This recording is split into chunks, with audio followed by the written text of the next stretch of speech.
ready for it.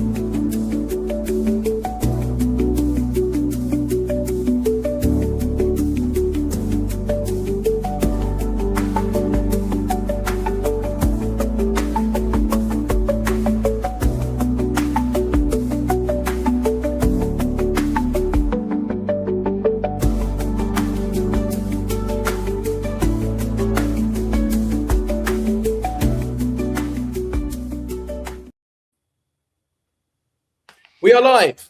Good morning, everyone. Good afternoon, depending upon where you are in the world. It's quite bizarre, to be honest. We had a live stream.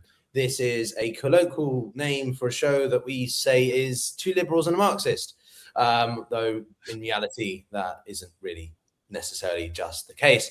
My name is Pyotr. I am the host of Pyotr Kurzin Geopolitics, or the Global Gambit. I'm joined here by Professor Michael Rossi and Professor James Kalinzi, both of whom I'm sure are well known to their respective audiences. We're streaming across YouTube, Substack, and X. And if you want to leave your comments, they will be on the bottom right corner of your screen.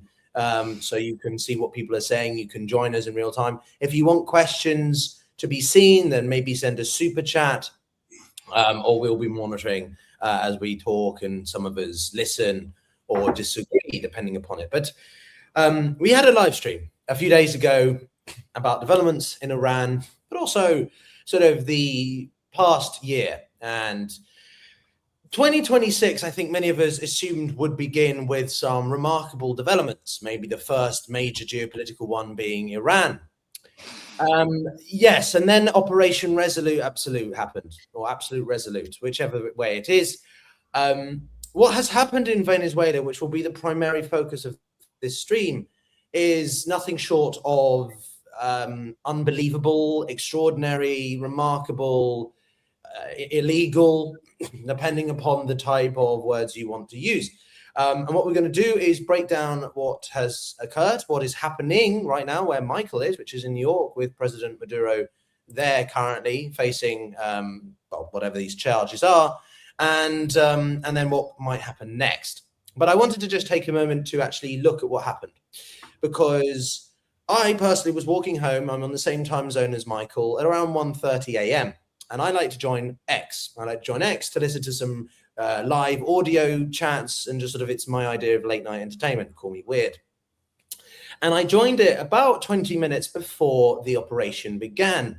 And we saw these rumblings. We began to hear from the OSINT community, or open source, that aircraft were moving, that naval assets in the sort of northern shores of Venezuela were moving. And then by 2 a.m., we had a combination of pre-strike shaping, as it's known in the military, which is basically when the United States began to target cyber and electronic sites, specifically Venezuela's radar, comms, and command links.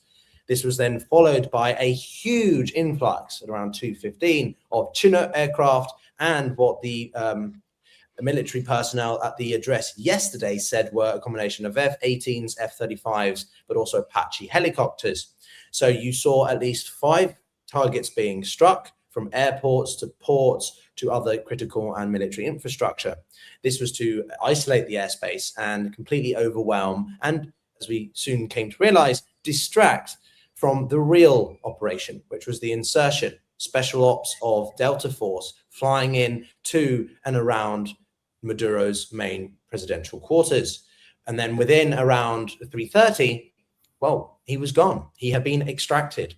The point is, this entire raid lasted less than 90 minutes and demonstrated that there is no other military, and this is not an endorsement, it is simply a pure acknowledgement, that no other military, not even China's, could operate such a mission as we saw done by the United States. Now we have a situation where the president was taken onto USS Juris, or whatever it was called, I forget the name, and he was then transported to Guantanamo Bay, where he was then flown out to New York, and we saw the astonishing photos of him in, well, technically, which is a war crime. It is illegal under the UN Charter to take media pictures and usage of a POW, of a prisoner of war. But we shall come to that. James, Michael, thank you for letting me to lay the ground there, because I found it just incredible to covering it in real time. Where do we begin with this? What did you think when you woke up? I suppose is the best question for both of you. Well, I'll start off by saying that I have to give credit to the Trump regime for doing this before January 5th, which is the official return to work. January 5th is the official circle back in January day, and he did this over the weekend. So I was kind of hoping for a nice quiet weekend before the year actually began. But suddenly, here we are, 2-3 days into 2026, and we have our first attempt at regime change, and just really throwing the gauntlet down for what the rest of the year is going to probably present us. As always, I agree much more than I disagree with either of you, James, especially here. So I think that, first I should do is just start out by saying just New Year instead of Happy New Year, just New Year. This is quite ominous. This is, as you pointed out, more than illegal, but it is the Trump regime effectively saying to much of Latin America, the Monroe Doctrine is back. In fact, at one point, Trump even giddily recalled it the Donroe Doctrine. And this is effectively the United States telling everybody south of the Rio Grande, comply or face the potential consequences. I would differ with you on one point, which is that I think it's more of a leadership change than a regime change, but we can come to that. James, yes. I think very good point. Attempted regime change. We need to emphasize this. So my time zone is a little different from yours. I mean, it was much later in the sort of the day. Well, it was sort of late morning when the news came out, and I just. I was certainly shocked by it. Look, first thing I'm going to say is, for the avoidance of any doubt, I am not going to shed a tear for Maduro for one moment. He led an unbelievably brutal and repressive regime in Venezuela. He ran the country's economy down. We have seen millions flee the country as a result of it. But, and it's a huge but, I absolutely agree, this was absolutely and completely illegal. And I think it is highly damaging and dangerous for the United States and the West as a whole. And I know we will discuss all of this, but I as I say, I just look. It sort of came as a surprise, but it didn't. We knew that something was being planned, and I had done a video a few weeks ago on my channel where I sort of discussed this idea of regime change. Say, look, there is a very long and dishonorable history of this in the United States. Of a number of regime changes. We've seen Iraq was a very important example. And again, I'd like to circle back to Iraq because I think it's incredibly important for what we're discussing now about, what is the US planning to do now that Trump's sort of saying that the US is going to run Venezuela. But Pyotr, I think you hit on a very important point on that. What exactly does regime change look like? Or is this just leadership change? But we have this whole history of regime change. The question was, how was it going to be done? The most obvious parallel with this is Noriega. Yes. And it was actually sort of pretty much 30 years, if I remember rightly, it was 30 years to the day essentially that the United States have overthrown Manuel Noriega. And for those sort of watching in the audience who are old enough to remember that was done. But that was a much bigger build-up, and we knew that was coming. I mean, there was all sorts of, there was a much greater military presence on the ground. There was, those shots of helicopters with the blaring music out and everything like that.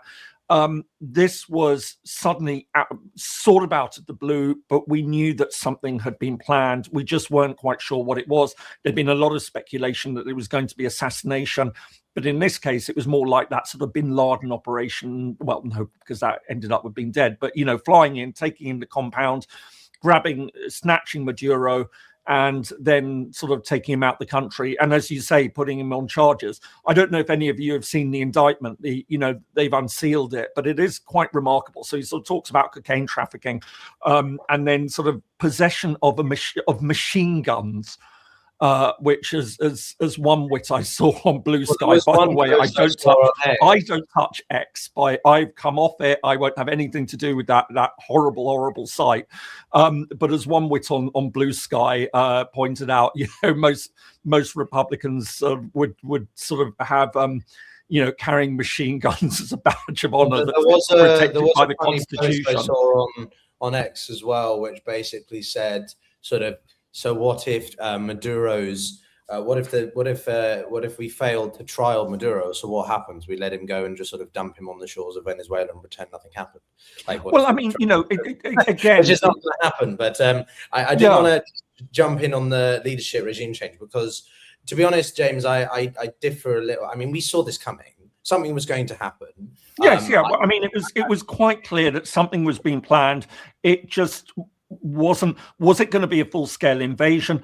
That was always a horribly risky enterprise. But even if there is a lot of opposition to Maduro, you don't want to do that. I mean, this in many ways makes no sense. It's impossible to do that anyway. You can't undertake a military operation of that scale and type. No. I mean, this wasn't Grenada. Remembering, of course, Grenada is another example of regime change.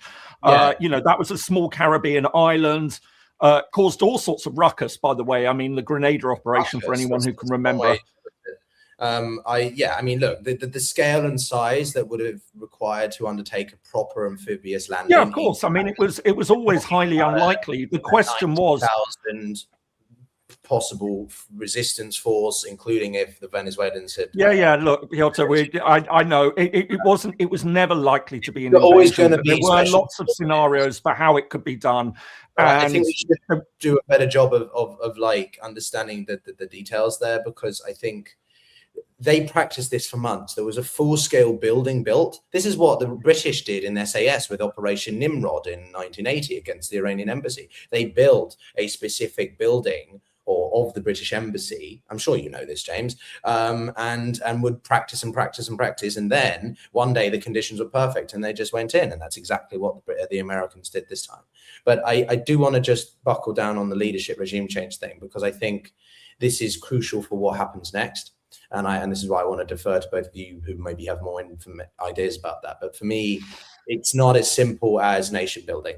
Venezuela isn't as bad as Afghanistan. It's not a poor state like that. The education of the population is pretty decent. The infrastructure existing is pretty high. It's got remnants of a time when it was a pretty wealthy country, right? But you now have multiple factions in Maduro's government who are going to be vying for power, but also you've got this opposition. And now you've basically got an administrator of Marco Rubio who wants to run the entire country as some kind of satellite state, as a literal client. So how is this power dynamic going to work, do you think? Well, I mean, what I can say is that as far as Venezuelan politics before Hugo Chávez's United Socialist Party of Venezuela came to power, is that it was regarded within the U.S. State Department as one of the more successful democracies within Latin America. But we have to take that with a significant grain of salt. And I think that there is just a very brief history background that the viewers could benefit from about this. And that is that prior to Chavez coming to power in 1998, Venezuela was considered to be, as I said, comparatively speaking, a successful electoral democracy. There were two political parties that dominated the Venezuelan political scene. The first one was Acción Democrática, and the other one was this long name, this Comité de Organización Política Electoral Independiente. Okay, so it's like, the Committee for the Political Organization of Electoral Independence, AD and COPE. Doesn't matter which side of the political aisle that they were on. One was in power, one was voted out, the other one came in. Both of them were regarded as, at least traditionally speaking, mid-range political parties. Both were corporatist, both were pro-free market, and both ran the country as a rentier state. And for those also that are not familiar with this, a rentier state is a country which almost exclusively economically relies on the revenue generated from the exportation of one raw material, right? So we're talking about oil. The reason why Venezuela was regarded as a successful democracy is because you had electoral changeover, but the country was pro-Washington. It was pro-West, it was pro-corporate, and this is effectively what the United States ultimately looks at Venezuela and almost every other country south of the Rio Grande. Not in terms of political rights and civil liberties, but in terms of economic compliance to major U.S. corporations. When Chavez came to power in 1998, this is 2 years after, some of you may remember, oil prices dipped significantly in 1996, 1997. I remember I was just out of high school and the price of gas went under $1. I was amazed at how, prices never go down, they go up. This is where rentier states who rely on the revenue from these raw materials start to economically hemorrhage.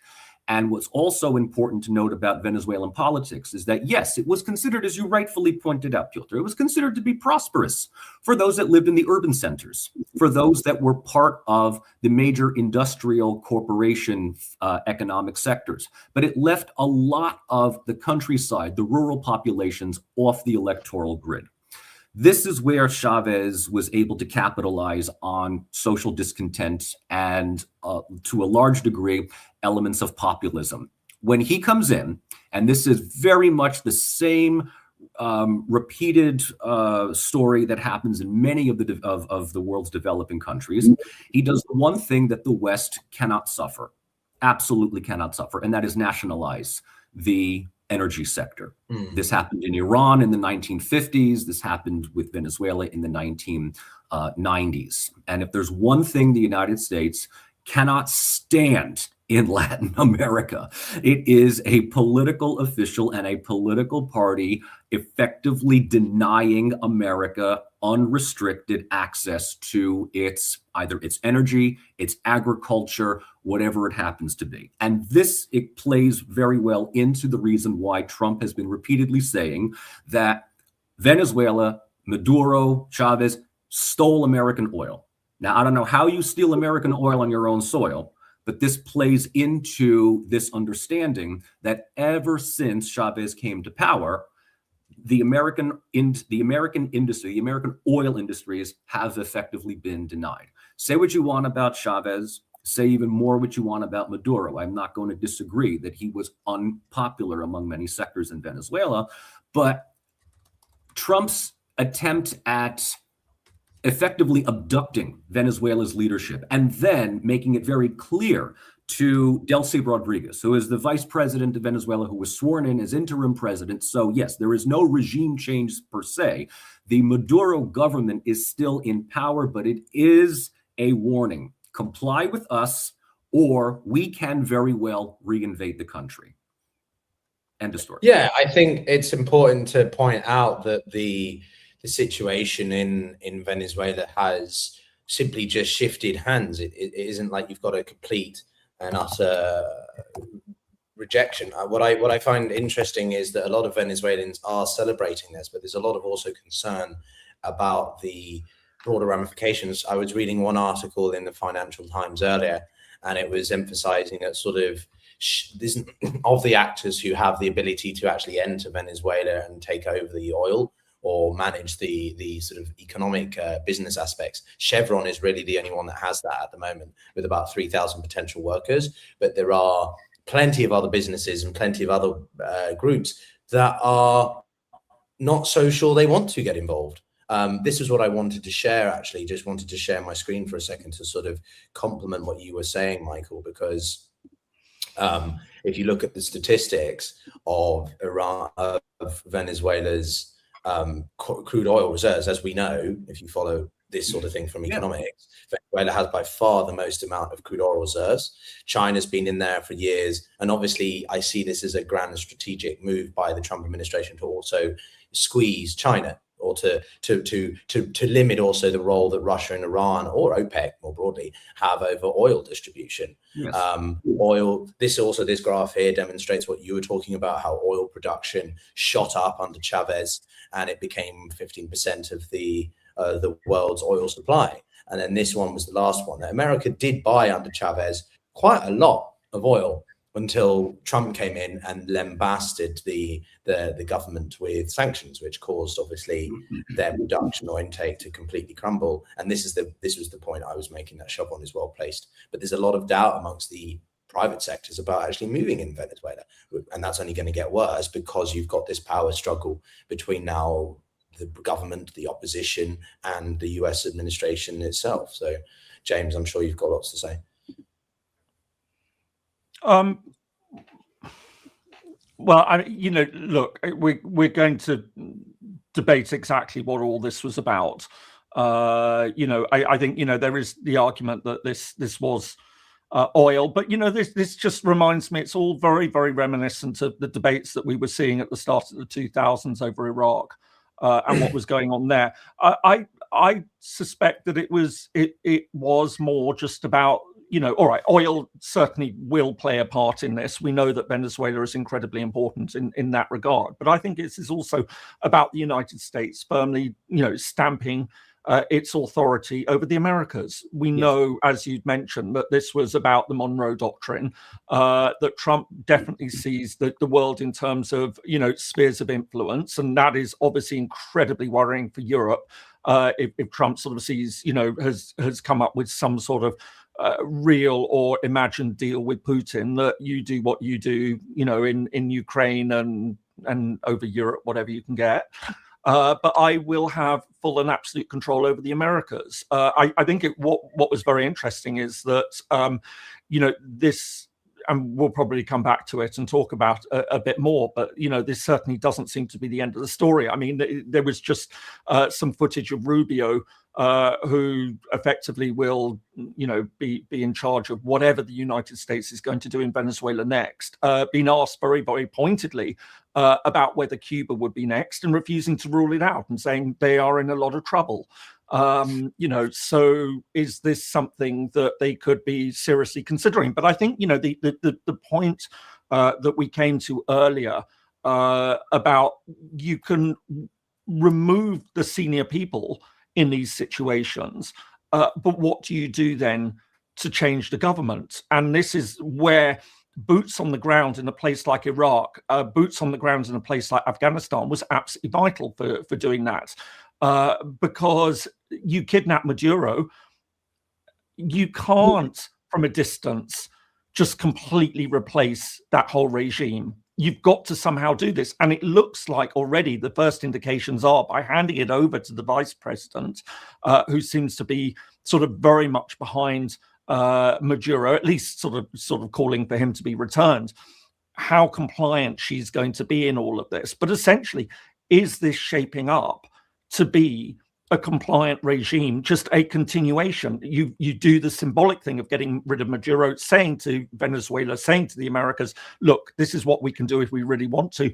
You fall into line with us, and we will let you continue. And I think as it was very interesting. I mean, I wonder what Machado's making of all of this at the moment, because where does she fall into this? I mean, the US is saying that it's about democratic elections, but they refuse to be drawn on when that will be, and it's going to be very difficult. Are they going to keep going in time after time and just arresting the next leader? If they don't call elections, this really opens up all sorts of questions as well about exactly how they see this as playing out. I need to mention, Maria Corina Machado's 15 minutes of fame were up around minute 7 or 8. That was it. Trump had already said she's not respected. She was already thrown under the bus. She was mentioned by the Trump address at the end during the conversation. And yeah, Michael, you said it exactly. I think he didn't want her involved at all, because she got the Peace Prize. For one, he's that petty. I wouldn't put it past him. But second, also because she because she wasn't in the country. And I don't think they have any intention of actually installing Gonzalez, the actual winner of the election in 2024. So I don't know. I wouldn't discount the election opposition entirely. But clearly right now, the Trump administration wants to see this as administering Venezuela, right? I use the term satellite state specifically. The way that I see this, and I can't, this is clearly in no way, shape, or form a one-to-one comparison here at all. Let me just emphasize that. But I couldn't help but wonder whether or not we are in between that very brief period between Turkey's first invasion of Cyprus and the second invasion. The second invasion was the one that ultimately sealed the deal in controlling the top third of the island. And so the way that I say this is that, no, I don't see this as a form of territorial colonialism, but we are effectively having this conversation in between a very precise and surgical military operation that abducted Maduro, but left the United Socialist Party of Venezuela still in power. So for Trump saying that we're going to take over the country until we feel it's appropriate to hand it over to somebody, either means one of two things. One, he's just mentioning whatever comes to his mind. And number two, there is there's an additional plan of action that has not yet been realized. I don't think so. From my military analysis or what I've seen from the military movements, I think the US is largely done on that front. I think this is more moving into political and technocratic management at this point. They are going to just basically administer Venezuela as an extension of the US, mainly through the private sectors. As I said, Chevron is going to be leading the way. But this does lead me to another thing that I wanted to emphasize, which I haven't seen many people consider, which is 2.5 years ago, or just over 2 years ago, Venezuela was putting a lot of pressure on Guyana over Essequibo, the big jungle territory that they claim is part of sort of a greater Venezuela. But there was obviously pushback by the United States, Biden administration, and so on. But this is because you have the Shellbrook shelf, if you like, which is a incredibly large oil deposit that was discovered by ExxonMobil in 2015. And then they realized by 2019 that it had the potential to be the biggest single, I think, in recent decades. And as of 2024, Guyana's economic growth for that year had been 44%. Compare that to sort of China, which is at like 5 to 6. So the point I'm making is that this doesn't just stop at Venezuela. We could damn well see the Americans trying to link up these two countries. You could see a bit of a tension between them and Guyana. Guyana is much more sort of, US aligned, if you like, because it's a British colony or former, but also just because they don't have any military capacity at all. The point is, though, it doesn't stop here. And we could see the Americans really trying to extract as much as they can from the oil fields and deposits or whatever around this part of North and South America. My main consideration is what the Brazilians and the Colombians would do, or say, if anything. Probably not much, but the Colombian government was the first to come out and criticize Trump's actions. And just to some comments I saw in the bottom right, yes, the UN is having an emergency meeting tomorrow, but emergency in the UN means about 3 to 5 business days. Because they're not going to meet until working day, which is Monday in this case. So anyway, I'm sure you guys have some thoughts on plenty of that. Well, of course, I mean, the UN, it won't go anywhere. For the very obvious reasons. Obviously, the UN, the United States is a permanent member, and so as we see in these situations, it will just, any hope of getting any sort of action. I mean, not just we always think in terms of resolutions, but you can have things like presidential statements. None of that will come out. I mean, the very best you can hope for is some sort of muted sort of reaction that, everyone hopes that Venezuela will remain calm and stable and go in a particular direction. I think, that would be the very, very most optimistic outcome in all of this that we could see. But no, I mean, Pyotr, you're right. I mean, there are far bigger elements of all of this, and you pointed out the fact that in the past couple of years Venezuela had been very, very hawkish towards Guyana, claiming 2/3 of its territory, saying this was a legacy of Spanish colonialism. It was denied it. It was the perfidious Albion had stolen it from Venezuela, and it was taking it back and producing these new maps and everything like that. I mean, one would hope that that's gone now, but definitely it's very, very difficult to see. And Michael, I think your point about that interesting Cyprus comparison, I think is very apt. We have seen that first step. There's statements that the United States is going to run Venezuela, but we just really don't know what that means, considering that you've still got a leadership which is supposedly very hostile to the United States. Is it going to turn around? What exactly is it going to be? How compliant is it going to be? And what can the United States do if it does decide to put up resistance? But I suspect that the United States has made its show of force, and whoever it is who's going to be running Venezuela now from Venezuela has got the message loud and clear, and is probably not going to want to end up in a jail cell in New York either, on literally trumped up charges. So, we should talk about this whole idea about intervention had hardly anything to do with democracy or human rights, and even less to do about drugs. I mean, there's a rule that I usually tell my students in the beginning of every semester, and one of them is that, listen, if you're going to lie, you need to lie convincingly. And the Trump regime just makes things up as they go along. Saddam Hussein had more weapons of mass destruction than Maduro had cocaine. It's going to be trumped up. It will be a kangaroo court.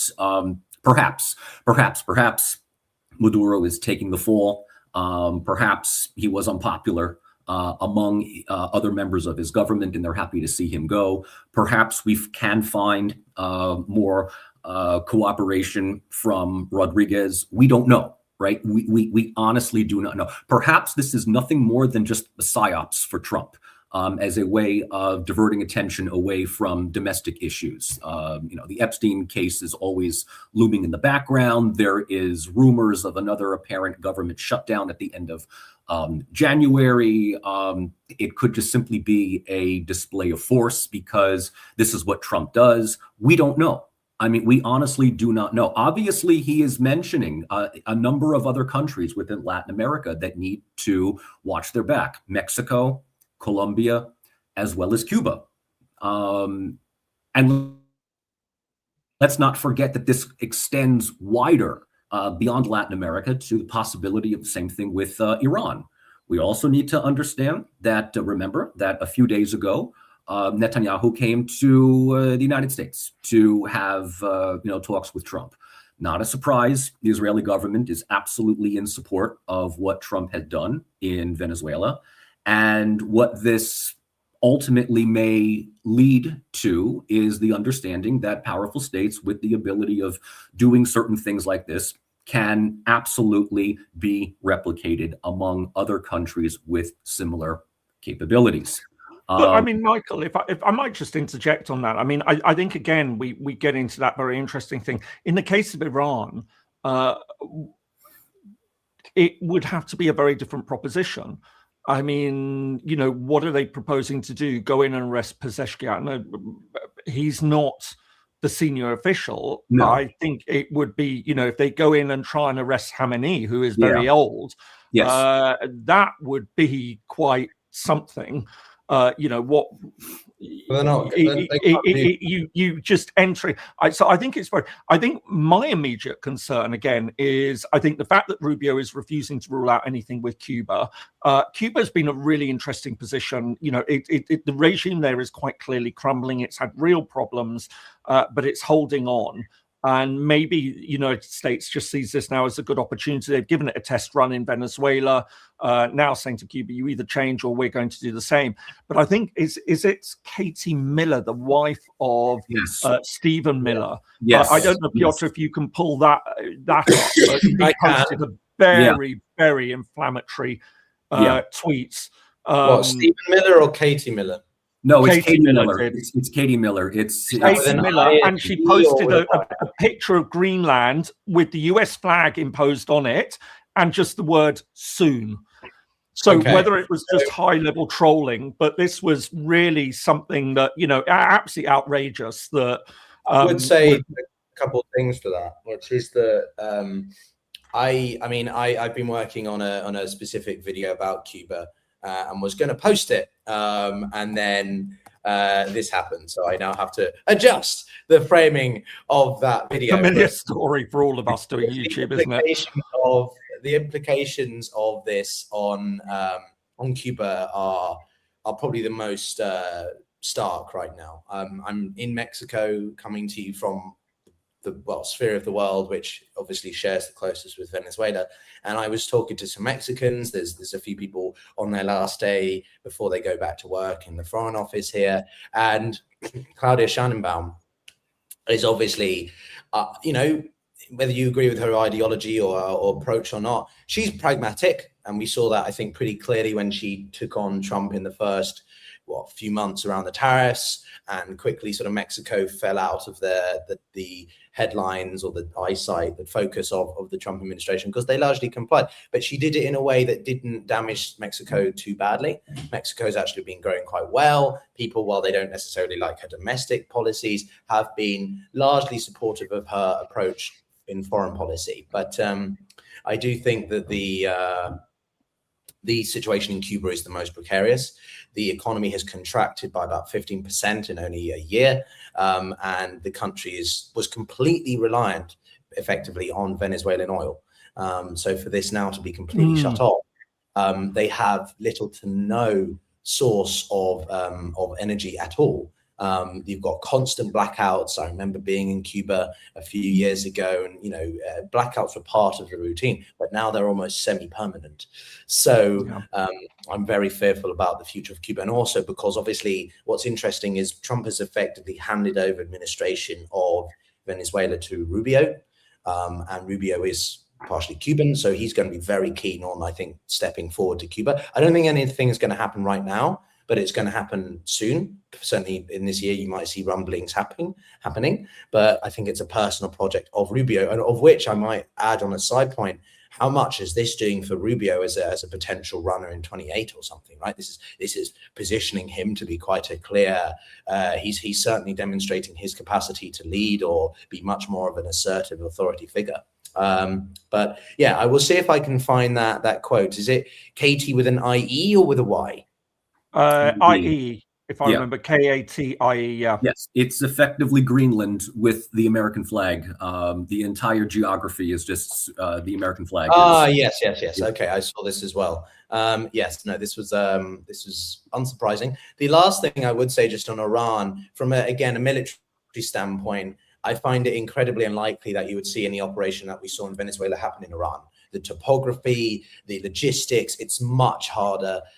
It's much tougher to launch some kind of ground invasion, and it would be much more obvious. Iran is surrounded by countries that are more sympathetic to it. Russia's much closer, China's much closer. Not that they're going to get involved, but I think it's a world away for you to see a sort of operation of Venezuela's kind in Iran. I just don't see it. I think we're much more likely to see the Trump administration support the concurrent ongoing protests, which are getting deadlier and deadlier. But this is the post you meant, Michael? Yes, that's the one. Yep, that's the one. Okay. I think we also need to, because we seem to be gravitating, and this is what naturally happens, right? We seem to be gravitating towards this whole idea of after Venezuela, is Cuba next? Is Colombia next? Is Iran? I mean, this is very much the same thing of, after Ukraine, are the Baltics next? Is Poland next? Is Kazakhstan next? I think that we have this tendency of overestimating the capabilities of great powers like the US and Russia. I need to emphasize this once again. We are still very much in the dark about what happens next. Trump can talk all he wants about controlling Venezuela's oil, which I mean, in a way, this is nothing new. I mean, this has nothing to do with making life better for Venezuelans. This has everything to do with the United States gaining control over the largest oil reserves in the world, and which I need to also add here. Someone in the comments had talked about how China also has an interest in oil in Guyana or gold in Guyana. This past August, China signed a 20-year contract with the Maduro government to buy 2 oil fields that will produce up to 60,000 barrels a day. So we need to understand that it's less to do with a horrible government in Venezuela and more to do with the idea that Venezuela is gravitating towards the BRICS world. And if Venezuela was to join BRICS, if Venezuela was to be part of the Russia, China, India coalition, this again is something that the United States will just simply refer to the Monroe Doctrine as illegal. It is amazing how one of the most egregiously bare and bold-faced documents of American imperialism is still referred to, chapter and verse, by both Republicans and Democrats as some kind of moral basis for intervening in the internal affairs of other countries. And it is also amazing how the Monroe Doctrine is used only when governments tend to be non-cooperative with the United States. Forget human rights. Forget democratic transparency. Forget the fact that there are countries in South America today that are run by far right-wing autocrats. This never, ever, ever comes into the debate when it comes to Washington, whether it's historically Pinochet in Chile, Milei today in Argentina, or the new guy that is running Chile. I mean, it's amazing how every time that there are elections in Latin America, it's either between a committed Marxist socialist or an unapologetic neo-Nazi. There's never anybody, in between. This never enters into the debate. It is all about economic interests. And I mean, values are only interests. I mean, I've mentioned this already. I've mentioned this book already. But it's Overthrow by Stephen Kinzer is a book that everybody absolutely needs to read because it documents, a history, a well-coordinated pattern of regime change, American-led regime change, starting with Hawaii all the way up to Iraq. And James, you mentioned Panama, Noriega. I think what was that? 95? 1989 under 89, yes, 1989. Yeah. I mean, the arrest of Noriega, who is still, in jail, regime change across Central America, also done under the auspices of some kind of, containing communism. This was a, Cold War trope. But even before that, it was largely because these countries had denied major U.S. corporations, the United Fruit Company, the sugar plantation concerns in Hawaii. All of these things, basically, Venezuela, this is not unique to the Trump regime. This is effectively taken right out of the playbook of the U.S. State Department. Well, there was a video on X which was of a gentleman. I think it got like 500,000 likes and sort of 20 million views or something. But he basically said, and this isn't me endorsing what has happened, but he said, well, if America won't do it, then what, you think Russia and China wouldn't have tried to interfere in our domestic affairs? Which I think was a pretty amusing. He was out on the streets celebrating it, and sort of one journalist sort of asked him, why are you celebrating? Doesn't this mean the US? And he's like, well, any great power might do it. And I think that's the point here, which is that even if America won't do it, someone else might. Again, that's not a defense of anyone doing it, but this is the world that we're in now of great power competition. Someone made the comment, I think most aptly, sort of, we are in a great power spheres of influence, and you have your dominant areas. I mean, we've said it in our own respective ways, right?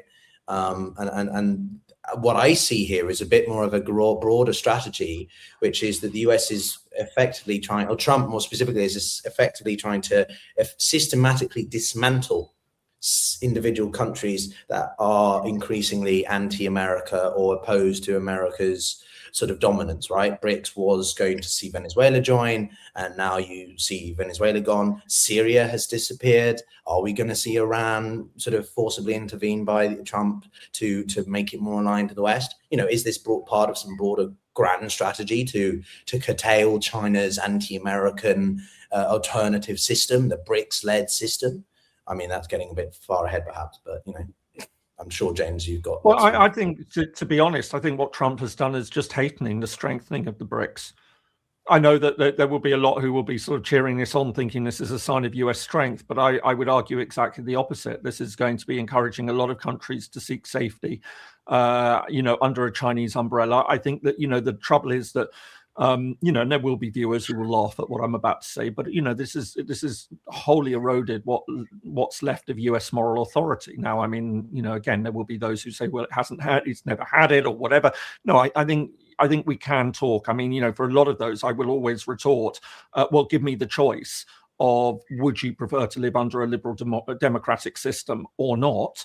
That I think the vast majority of people on this planet would choose that they would like to live under a system that sort of respects their human rights and freedoms and gives them a say in how their countries are run. And I think, you know, we can point out all sorts of flaws in that. And, you know, and I think sort of viewed from a European perspective, there's a lot that we would say that is very, very wrong with the United States, especially at the moment. But I think that what has happened is that this is very clearly a move to great power politics, realpolitik of the 19th century. Yeah. And I think the great danger in all of this is that creates a hugely dangerous world, which will be far, far more prone to conflict and insecurity than the system that we had. And what I find, you know, particularly disturbing about everything that we've seen over the past sort of 36 to 48 hours is just the, you know, the horrifically tepid response that we've seen from Europe.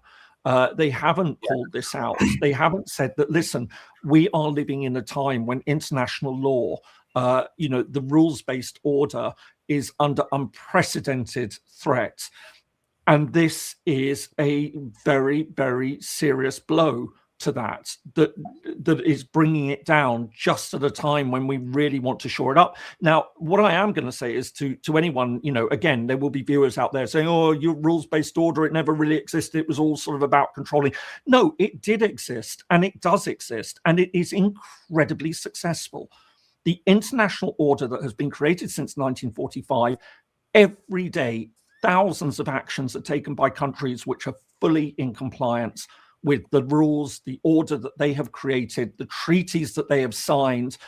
We focus on the times it breaks down and catastrophically breaks down.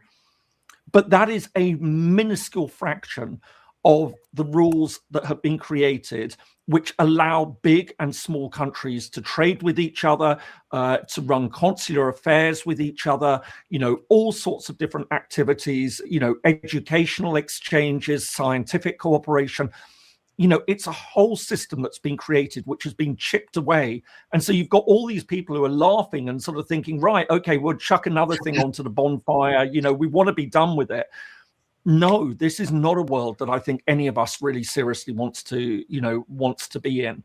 And it is very, very worrying. And as I say, the extent to which Europe isn't standing up for this, you know, and I can remember it wasn't so long ago that we talked about normative power Europe, how Europe's great strength on the world stage was that it respected international law and it presented a vision for how that rules-based order would operate.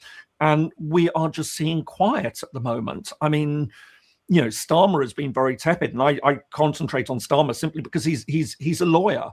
You know, he more than anyone is meant to know the legalities of what we've just seen, but just saying, oh, well, we need some time to sort of look it over. I'm really pessimistic about, you know, and I think this is another blow to the system. Let me add this, because we were talking the last time about, once again, is this a moment for Europe to stand up? This was before the military intervention in Venezuela. Our last talk last year, we talked about, will Europe develop some autonomous voice apart from that of the United States? And the last 24 to 48 hours have proven no, they will not. Probably the best and most typical response is from Ursula, who said, well, we're not in favor of going in and capturing a head of state. So it's a great way of distancing yourself from this action. But we hope that elections will, be, peaceful. So you are indirectly supporting this, as opposed to saying that, no, a head of state, regardless of whether we liked him or not, is the legitimate, head of government. So, whether it's Ursula or Kaya or whoever, very typical, very, very typical of them not wanting to ruffle too many feathers with the United States. And it shows what Trump has, I think, realized more than anything else at this is he can absolutely get away with it. He can absolutely get away with this. Ultimately, I'm surprised he hadn't said this at his press conference, but it was implied. It was to the rest of the world, come at me, bro. Try to stop me. I'm glad we brought up Europe, because it was something I really wanted to focus on for a moment. As you know, I'm pro-Europe. I believe it's Europe's moment in terms of seeking its strategic autonomy, in waking up to the realities of the world that we exist. And I think if we look at the comments, a lot of people are pretty passionate about this, because on the one hand, James, I think you would say that you're part of the older guard in the traditional rules-based post-45 or Second World War order, right? But that clearly just doesn't hold ground anymore. The Trump administration, let alone those that we more associate with this, like Russia and China, there is no interest anymore in all the principles or values-based order that we've been accustomed to, and in many ways have never fully held up, because it was the inconsistencies, the double standards that a lot of people have been so angry about towards the West's actions in Iraq, in Afghanistan, in Panama. Many people question the legality of that. Just going in regime change, going in nation building, trying to forcibly impose democracy. And for me, Europe's response here is a reflection of a continent that just doesn't know what to do. We don't have the same military capacity to really do anything. And even if we did, we're not going to get involved on the other side of the world in Venezuela.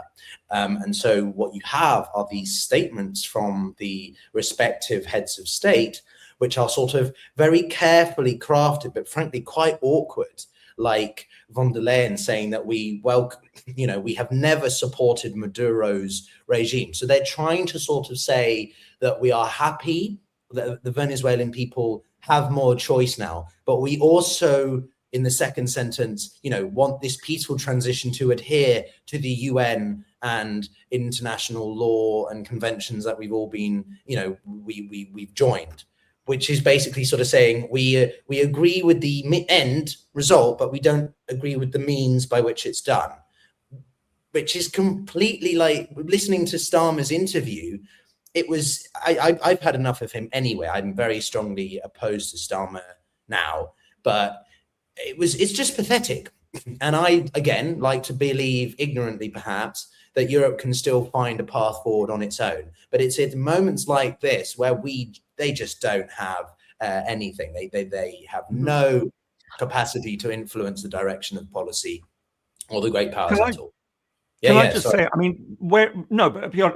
to agree absolutely with you, but I think where I worry is that this action and Europe's inability to speak out about it is just going to feed the view in large parts of the world which are looking on at the Ukraine war and saying, have been told by the West that this is illegal, or Europe telling them that it's illegal. Trump does this. and this is a complete violation of international law, and Europe doesn't come out strongly about it. This absolutely plays into Russia's hands as it tours Africa, tours Asia, and says, listen, the Ukraine war is a European issue. It's us, and it's about NATO. This is not about international law, because look what Trump is doing. He's violating international law, and those Europeans who are trying to persuade you that I'm a really bad guy for doing this, they're not speaking out against Trump. So they only stand up for international law when it suits them. So you know what? Don't worry about getting involved in all of this. This is not your, this is not your fight. It creates a dangerous equivalence for much of the world. And we see it, all of us, we see it. Pyotr, you see it on your channel. I see it on mine in the comments that come in. There is a real sense in the global south that a pox on both their houses. It's all hypocritical anyway. And that actually plays into Putin's hands more than anyone else, and to Xi's hands, because it's that apathy of just saying, we don't care about the rules-based order.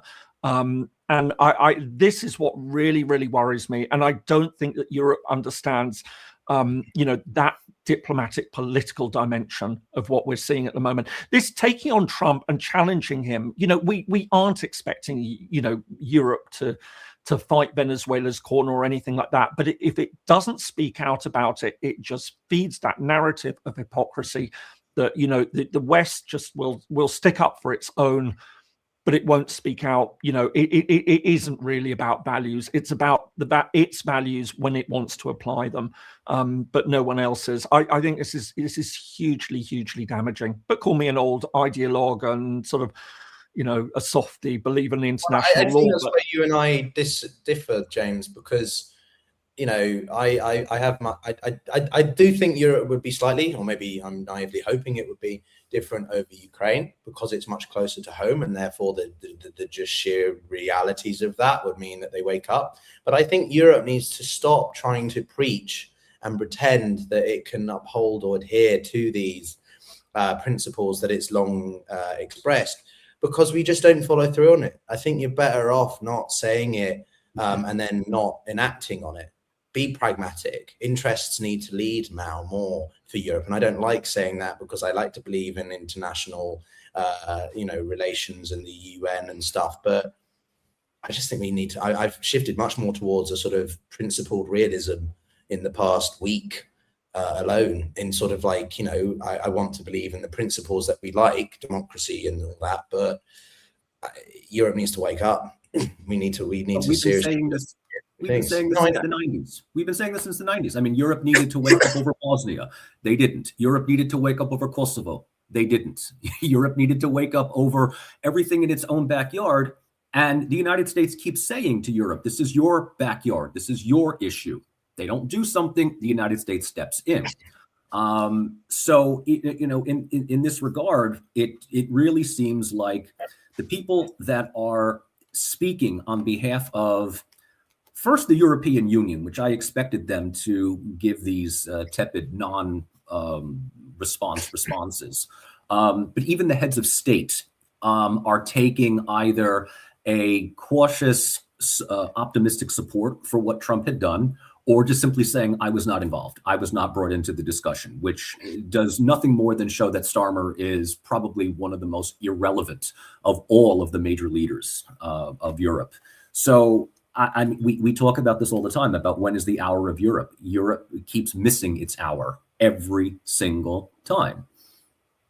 But people would argue that, does Europe even have an hour, or was its hour, that was the whole point. I mean, we love to talk about, again, the importance, the relevance. I mean, they're operating on legacy. I do think there is one angle that the Europeans could leverage more. I don't know, James, if you have thoughts about this, but the EU has been trying to establish this this economic deal, this trade agreement with the Mercosur, the equivalent in South America for what, 30 years. Could the Europeans leverage that, or it's too unpredictable because of the military threats of the US now around there? I can't see how else the Europeans could do anything other than manage to deepen the economic integration with the Brazilians, with the Colombians, with Argentina, and so on. But otherwise, what can Europe really do to sort of have a situation of relevance? No, you're right, Pyotr. I mean, South America obviously is an interesting area, and these trade negotiations have been going on forever. But I think it's also important to remember that when we speak about the West, there are other actors. It's not just Europe and the United States. It is Canada, of course. You've got Australia, you've got New Zealand, you've got Japan, you've got South Korea. All of these elements. And I think, we can say that I think there is still a large enough coalition which is broadly aligned on things. But Europe was in a very, very powerful economic and political position to be taking the message about the need to respect international order to other parts of the world. So one of the ones that I've often brought up is Africa. We have done a terrible job of being able to explain to Africa, what is happening in Ukraine, why it matters, why we need to protect the order. And I've often said this, that, I think Africa of all the areas is the one where you break down the rules-based international order, the fundamental principles of state sovereignty and things like that. And we will see chaos and death and destruction on an unprecedented level. And that will affect Europe very, very clearly. The mass migration that will come from conflict will, it will be coming towards Europe. Maybe the United States is more isolated from this, but Europe, has a vested interest. And we have seen, back in 2015, for example, the mass migration that was coming, from the war in Syria, from Afghanistan, and the chaos that caused. So, these are the things that Europe really needs to be paying attention to and trying to bolster that support. I just think that Europe, this is the story time and time again. We talked about it in the live stream a few days ago. The problem that Europe has is that it just cannot form a single political vision, of the level it really needs to, and then carry through with it. So we see this with Trump. Europe gets nervous, says, right, okay, we must do something about it. They managed to seemingly get Trump back into where they want him, and then they just breathe a sigh of relief, and that impetus disappears. And this was the live stream. So anyone who didn't watch the live stream a few days ago, go back and watch it. But it really, I think this is incredibly important. And I want to see Europe taking a much stronger stand on its own future and making that case, and not just Europe versus the United States and Russia, China for the world. But I think Europe can work with countries like Canada, can work with other partners around the world to be making a much stronger case of why we shouldn't be ditching the system and why we don't want to go into a great power sphere of influence type of 19th century realpolitik. But do we have a choice? If that's the direction that countries that are much more powerful than Europe as a collective, or let alone singles, does Europe have a choice at this point? I personally am in favor of Europe revisiting the Convention on Human Rights, because I do think there needs to be a modernization of it. I do think there needs to be a revisement. Unfiltered, non-managed migration is a huge concern for Europe at the moment. And that's not coming from just working in Whitehall. It's also coming from working across Africa. And you hearing the relationship that a lot of Africans have towards Europe especially, let alone the great powers, if you want to call them that, in Russia, China, and America. I think that Europe really needs to wake up to smell the roses around the opportunities that Africa has, but also the challenges it poses, and being much more assertive in determining what its own interests are, be that managing migration, be that securitizing its borders against Russia and Putin, be that against decoupling itself or de-risking at least from China, America, whoever. But these are not small scale singular issues. They're all integrated and big. If I might, doesn't that make the case for Europe to act a lot smarter on this?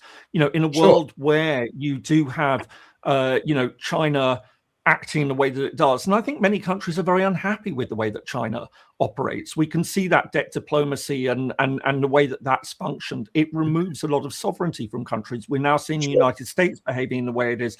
We see Russia. Many Central Asian countries will be very nervous about, Russia's behavior. Europe has the opportunity to present a very different model, that it's a cooperative model, that Europe isn't, Europe's had its era of colonial and it was a disastrous era. Let's not make any, bones about that. It was horrific, the effect. But those European countries, Europe is now got an opportunity to say, look, we've moved into a very, very different sphere, of cooperation across Europe. We can show an example on this. We want to work with you. We're not going to dominate you in the way that, China, Russia, or the United States are aiming to do that. So actually, Europe has, again, a great idealist on this, but it's got an opportunity to present a vision of, a rules-based order which allows small countries to remain sovereign and work with each other in a cooperative economic way. So I think this is actually the moment that Europe should be stepping up and presenting a much clearer vision of autonomy for these countries through cooperation.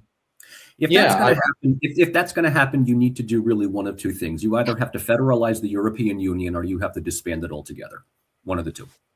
Because I don't know how disbanding it. I think disbanding it would just lead us. That would be that. Right. So then, in order to, we are talking about Europe needing a more unified foreign policy, a more unified, economic alternative. Whatever you mentioned Central Asia, so that obviously is something that's familiar to well. Me, right? Look, the EU, along with the United States, their presence in Central Asia is at best tertiary, behind that of Russia and China.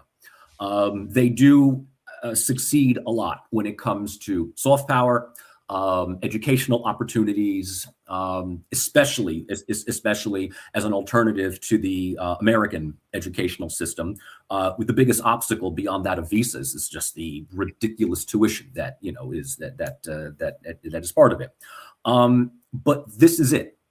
This is effectively it. And if nothing else, it offers an opportunity for Central Asia's best and brightest to have a location for brain drain. I mean, that is ultimately it.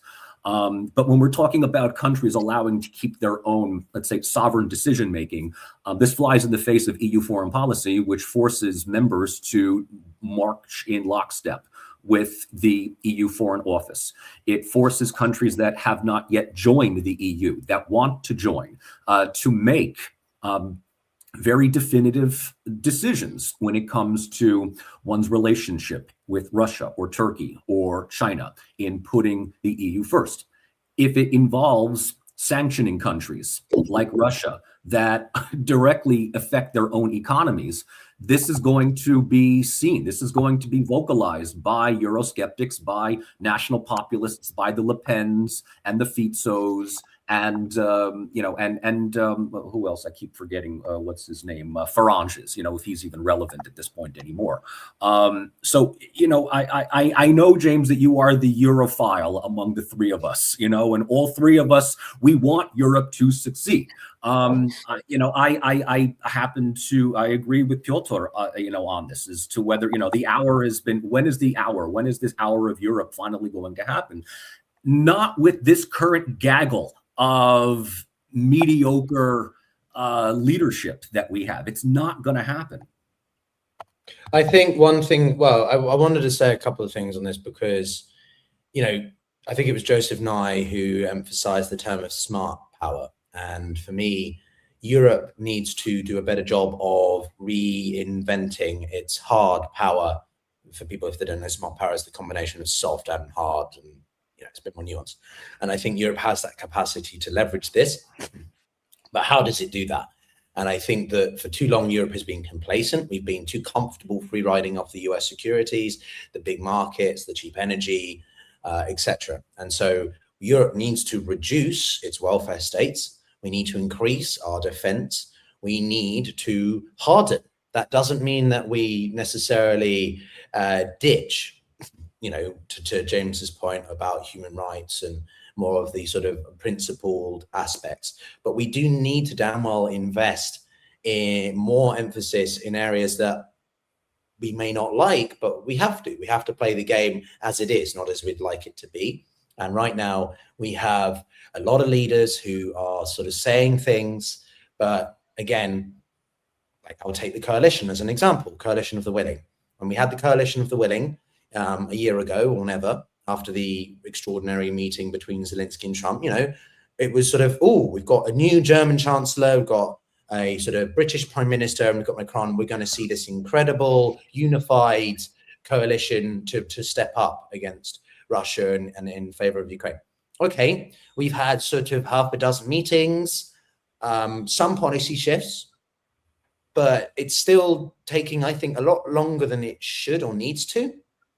And so, this is Europe knows what it needs to do. I think those who are, any of us watching this, any of us commenting now, we know what Europe should do. And I think that we can leverage our comparative advantages, the economy, our human capital, and engage with different communities. I like your idea, James and Michael, both, of Europe engaging much more, leveraging the fact that we do have Turkey. Turkey is very relevant in Central Asia. There are different angles that we can play this. Some people emphasize that because we're not a full federalized state, each country can technically play to its own relative parts, but in the broader collective benefit of Europe. Again, that's a very idealistic scenario, but it's, there are options here. And I think Europe just needs to be a lot more willing to vocalize the hard things, to talk about the hard realities, which is cutting welfare. We do have too much money spent on certain things like welfare policy, and we need to be a lot tougher in terms of spending on defense. And that might mean that, Europeans aren't as cushy in their summer vacations, but ultimately we are readjusting to the realities of the world that we exist. Anyway. But look, I mean, if I can say, I mean, and this, and I know this is at risk of sounding like a broken record, but again, this is, I think, where Brexit has had a terrible effect on for both Britain and Europe, because of course, Britain as a member of the European Union, one of its, its great strength is it does have the Commonwealth. Now, I know a lot of people will laugh at it, but when Britain was part of the European Union, the fact that it was also a member of the Commonwealth gave it fantastic outreach, and a lot of countries would see the UK as their way of engaging with the European Union, and vice versa. This is, through Britain, the European Union had a much better, greater degree of access to, over 50 countries, which are part of the Commonwealth. And in many cases, it had in other ways, just as, rather the same way that the Francophonie, I mean, again, you can be skeptical about the value of these, but I think that they are important because they do provide another club, for countries, European former colonial powers, to reach out to these former colonies and say, on an equal basis, look, we want to be your voice in Europe. We want to represent you in those debates, and vice versa. And I think that, that was lost when Britain, left the European Union.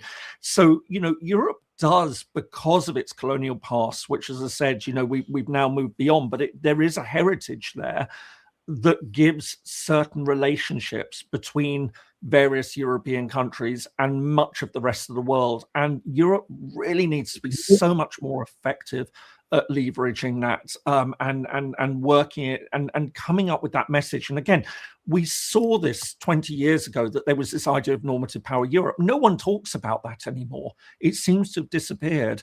But I think if ever there was a time for Europe to be able to say, look, in a world which has been dominated by, powers that want to, that have very little respect for democratic freedoms, very little respect for human rights, are militaristic and are not afraid to use their armed forces to extend their power, or come in with very punitive terms like lending terms and things like that, Europe can present another model. Now, I know we've drifted off a little bit from Venezuela, but I think it is really important to be talking, at the moment about what Europe can do. But maybe, I mean, at this stage, to get back on track on Venezuela, what are we really talking about now? What are the next steps on all of this?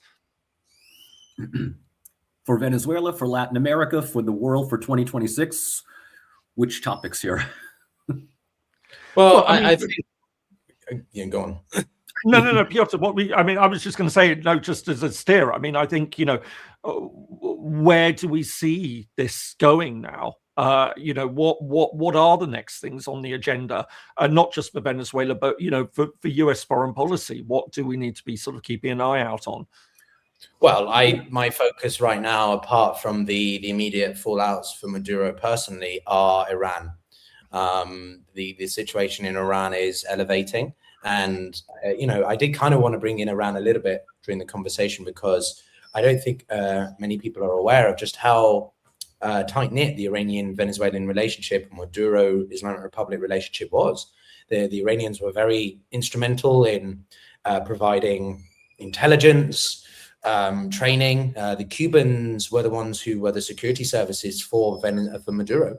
So there was this anti-Western or whatever peripheral group of countries that worked very much with Maduro's government, and the Islamic Republic would provide a lot of military training to parts of the Venezuelan government forces, and also Hezbollah, the proxy of Iran in Lebanon, was very active in Venezuela. The two signed a strategic partnership a few years ago, and so aside from the Russians, like the Wagner Group, sending in troops during the fallout of the 2018 election, China was there economically, but you did have this group of the core sort of axis, if you like, working quite a lot with Venezuela. So I'm quite focused on Venezuela, on Iran, and what this means for them.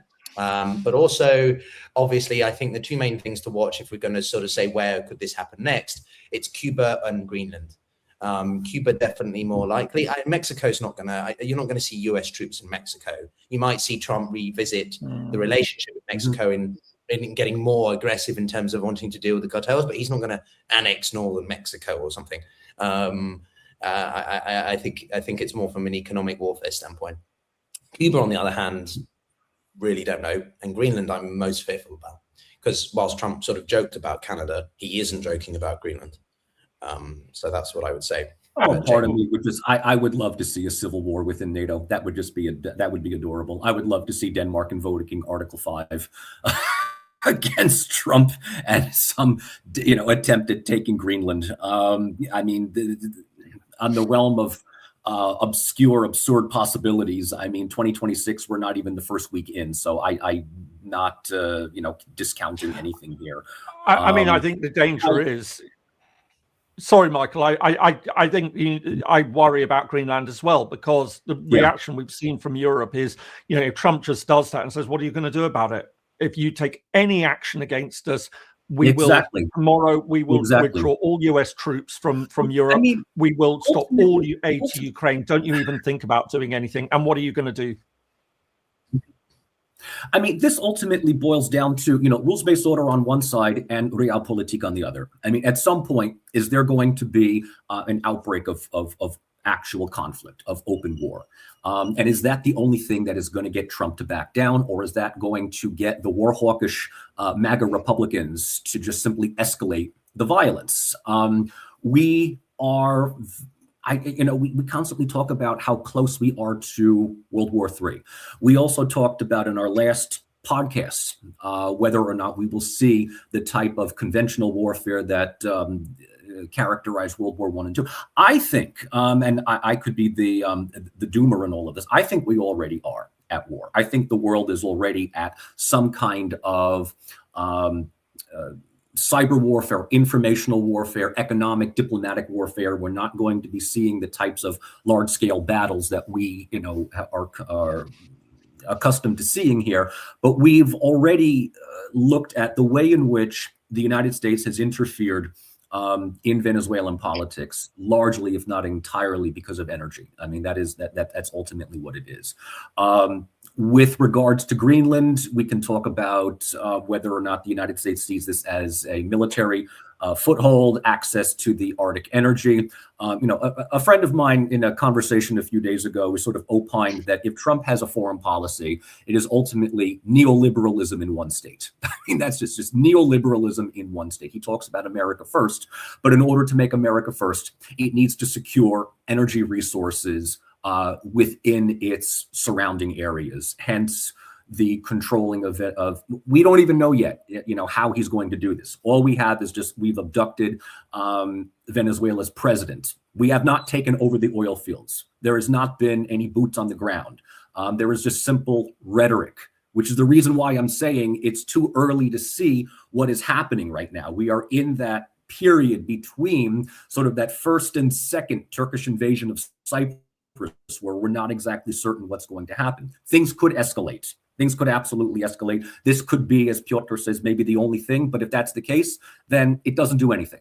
It does not change any of the dynamics on the ground unless the United States is going to engage in clandestine information war for the next election in Venezuela. I don't see Trump being that patient, especially if it is now known that the United States is interfering in the internal affairs of other countries. Let's talk about Iran as well. There is clear dissension within Iranian youth. But that does not mean that they welcome American and, dare I even say, Israeli intervention. And the more that Netanyahu and Mike Pompeo and Mark Rubio say that we stand with the Iranian people, the more the Iranian government can turn this around by saying that the protests are effectively controlled from the outside. It's a typical tactic of how color revolutions operate. The worst thing that you could ever do if you are protesting against your unpopular government is to accept Western NGO aid, because that automatically now makes you out to be agents of another country. And so we have to be very, very, very careful about whether or not the United States or Israel is going to be conducting any further internal dissent within Iran, because anti-government protests in Iran does not automatically equate to being pro-Washington or being pro-Western. It is simply protesting an aging, crumbling regime that is still clinging to Islamic theocracy. That is ultimately what it boils down to, along with soaring energy costs. But that does not mean that the United States can simply interfere in the affairs of other countries and just simply think all they got to do is decapitate the leadership. And we can see pictures of people rejoicing. I don't want to see Venezuelans in New York and Miami rejoicing. I want to see Venezuelans in Caracas. And if that does not happen, we do not, please do not take the sentiment of the diaspora to be the sentiment of the people in the actual country. No, but I think there is a fair amount of support or whatever, cautious optimism or cautious hope, Michael, within Venezuela itself, as there is in Iran. I think it's pretty clear that the ones with the biggest opinions will have the loudest voices, right? And the ones in Iran who are very pro-monarchy don't necessarily represent all or the biggest majority of those in Iran. Like in Venezuela, the ones that are pro-American sort of intervention or liberation, as they might call it, represent the majority of people who are more actually worried about the economic fallout for this, the instability it's going to cause, and so on. But I also think that at the end of the day, America intervenes, yes, but so does every country. There's not a defense of America, but the Chinese do intervene in their own respective way. The Russians intervene. What are they doing in Mali with the Wagner Group, with the Africa Corps? Yeah. Exactly the same. Every big player will interfere in their own respective way for their own respective interests. It's just America is the one that preaches about sovereignty and stuff, which is what pisses everyone off the most, because they say one thing and then do another. Which is why I think we should stop saying that. If we're not going to adhere, my core takeaway from all of this is, if we're not going to adhere to the principles that we're preaching, then stop saying them and just do it. Which, I almost have to give Trump credit for being as honest as he is. He's not talking about democracy or human rights in Venezuela. He's just simply talking about retaking the oil industry. That's it. I mean, this has been a statement that John Bolton has been making for years on Fox News and others, right? There is a certain amount of just bold-faced honesty that is coming from Trump and Rubio and Lindsey. Lindsey Graham never misses an opportunity to brown nose and lick boot whenever he needs to. Pompeo, all of them have effectively said this is basically about oil. That's it. Yeah, but I think the problem we're seeing here is very much the same problem, and I think the Venn diagram circles would intersect almost perfectly, and I know I'm about to say something which might seem a bit odd at first, but it's the anti-vax movement as well. It's the fact that vaccinations have been so successful that it's given rise to a section of community that just thinks we don't need them, they're dangerous.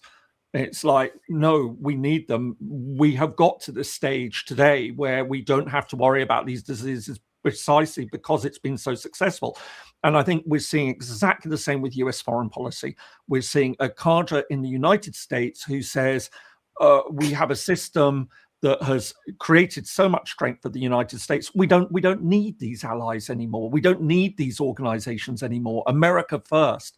When in actual fact, the very foundations of US leadership, the thing that has given it absolute strength is this multilateralism and working with European partners. And, and again, I've said time and time again, Americans will say, oh, the Europeans, they never pulled their weight on defense. And Washington thanked its lucky stars under every other president that Europe didn't do that, because it kept Europe compliant. It meant that Europe was effectively a protectorate of the United States. And it meant that when Europe wasn't spending enough on defense, whenever it did spend on that defense, the Americans say, listen, we're providing the bulk of that defense. Your systems need to be interoperable with us. You need to buy American equipment. So Europe wasn't spending so much, but what it was spending was going straight into US, into the US. And the fact that US was providing that security umbrella meant that it had that unassailed leadership of the West, that it would go into things like the UN.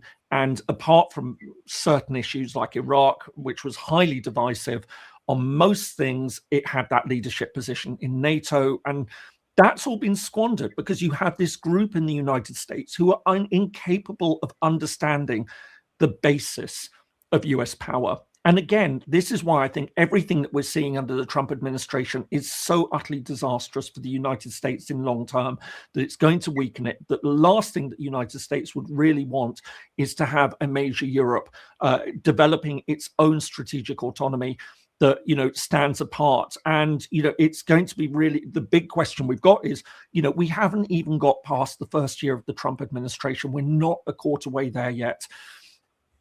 Any following US leader, are we at a situation where things can't be rebuilt?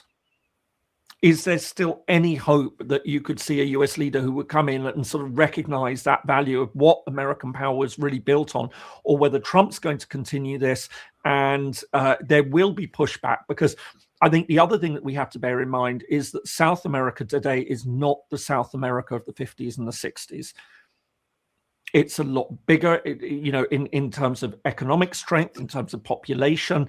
It's got other alternatives. It's not going to be cowed in quite the same way. And I think that this is something that the US is overlooking. So it can do what it did in Venezuela. But again, we come back to the fact, at another time, it would have been far more open in leading a coup and then having somebody there who was going to be avowedly pro-US. Do we know that that is going to be the case in this situation? Well, I think, James, that's why it brings me back to this point about what can Europe leverage to have more relevance or role in Latin America more broadly. And I think that's where the economics of it, if Trump's going to be leveraging exactly military, air force, and hard power, even if the US economy is benefiting, but if he's going to be weaponizing so many aspects of it, as we've seen with the dollar ongoing, then Europe can offer itself as a more predictable. I mean, we have seen this. There's been a lot of capital flight from the US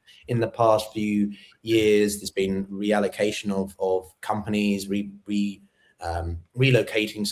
to Europe. I'm not saying suddenly this is going to change America's global might, but Europe, I think, can certainly do more, which doesn't antagonize too much.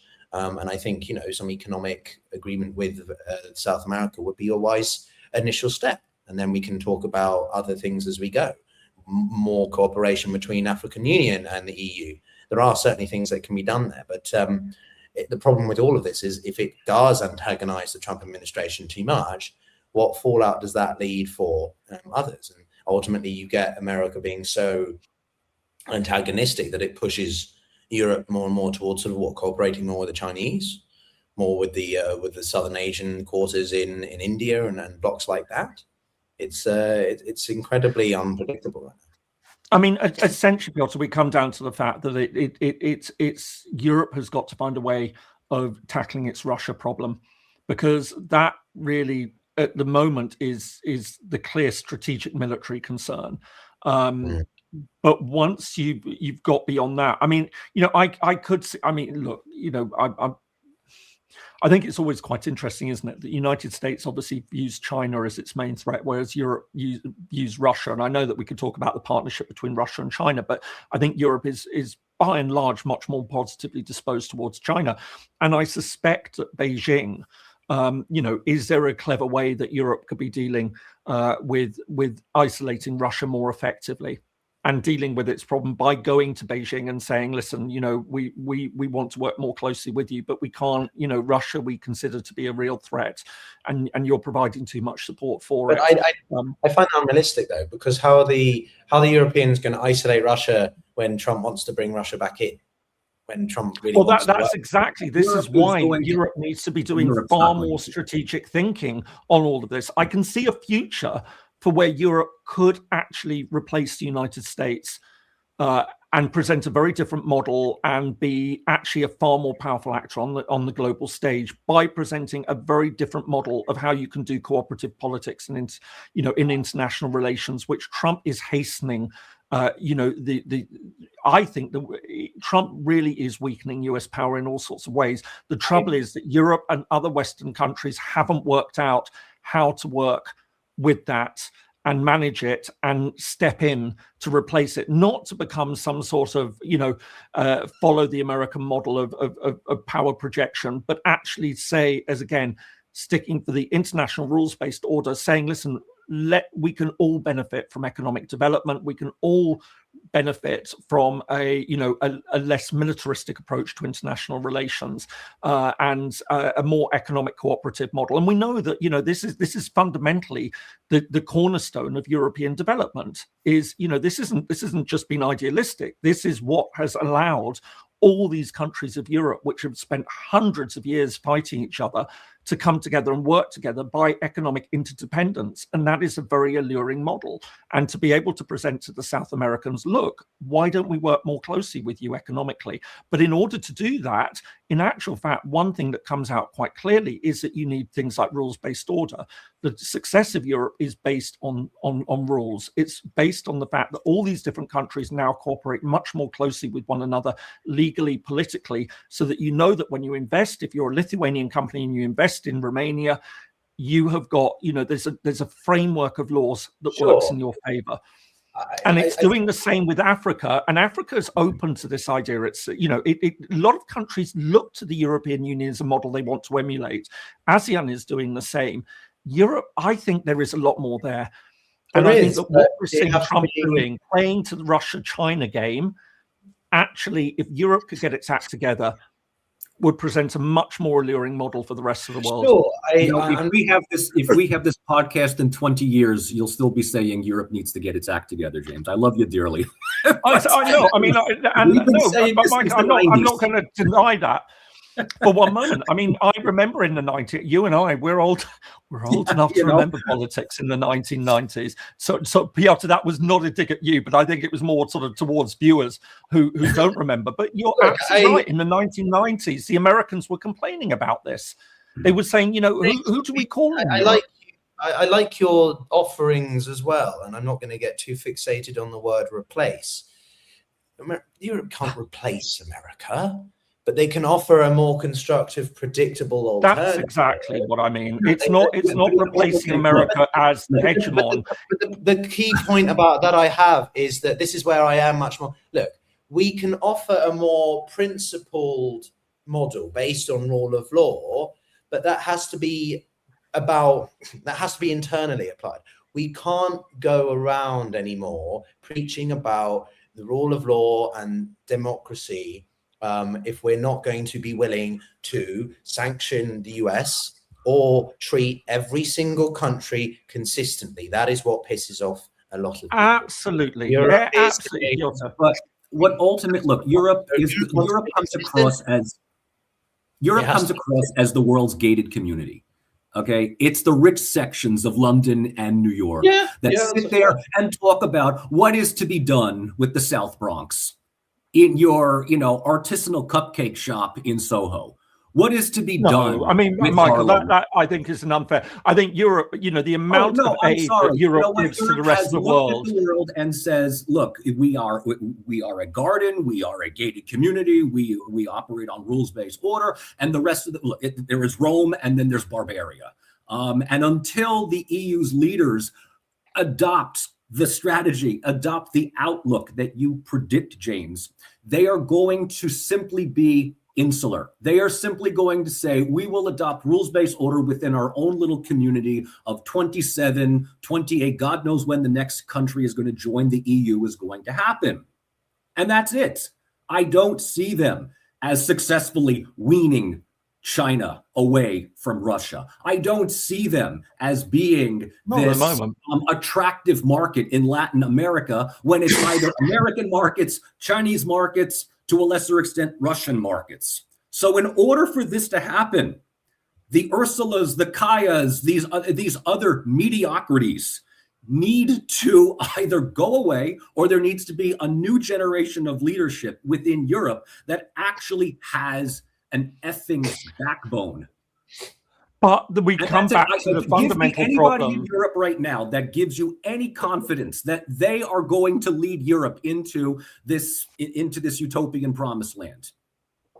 But look, I mean, we come back to the point that we were making right from the start, is that, what we have seen this weekend, I think, is actually weakening the US. It's another model, but the trouble is, and really, if I were to say what is the fundamental point of this conversation, it's to say that, when Europe and the other Western countries cannot stand up to a violation of international law that we've just seen in Venezuela. And again, listen, we've talked about Iran, we've talked about Venezuela. I do not care one jot for these regimes.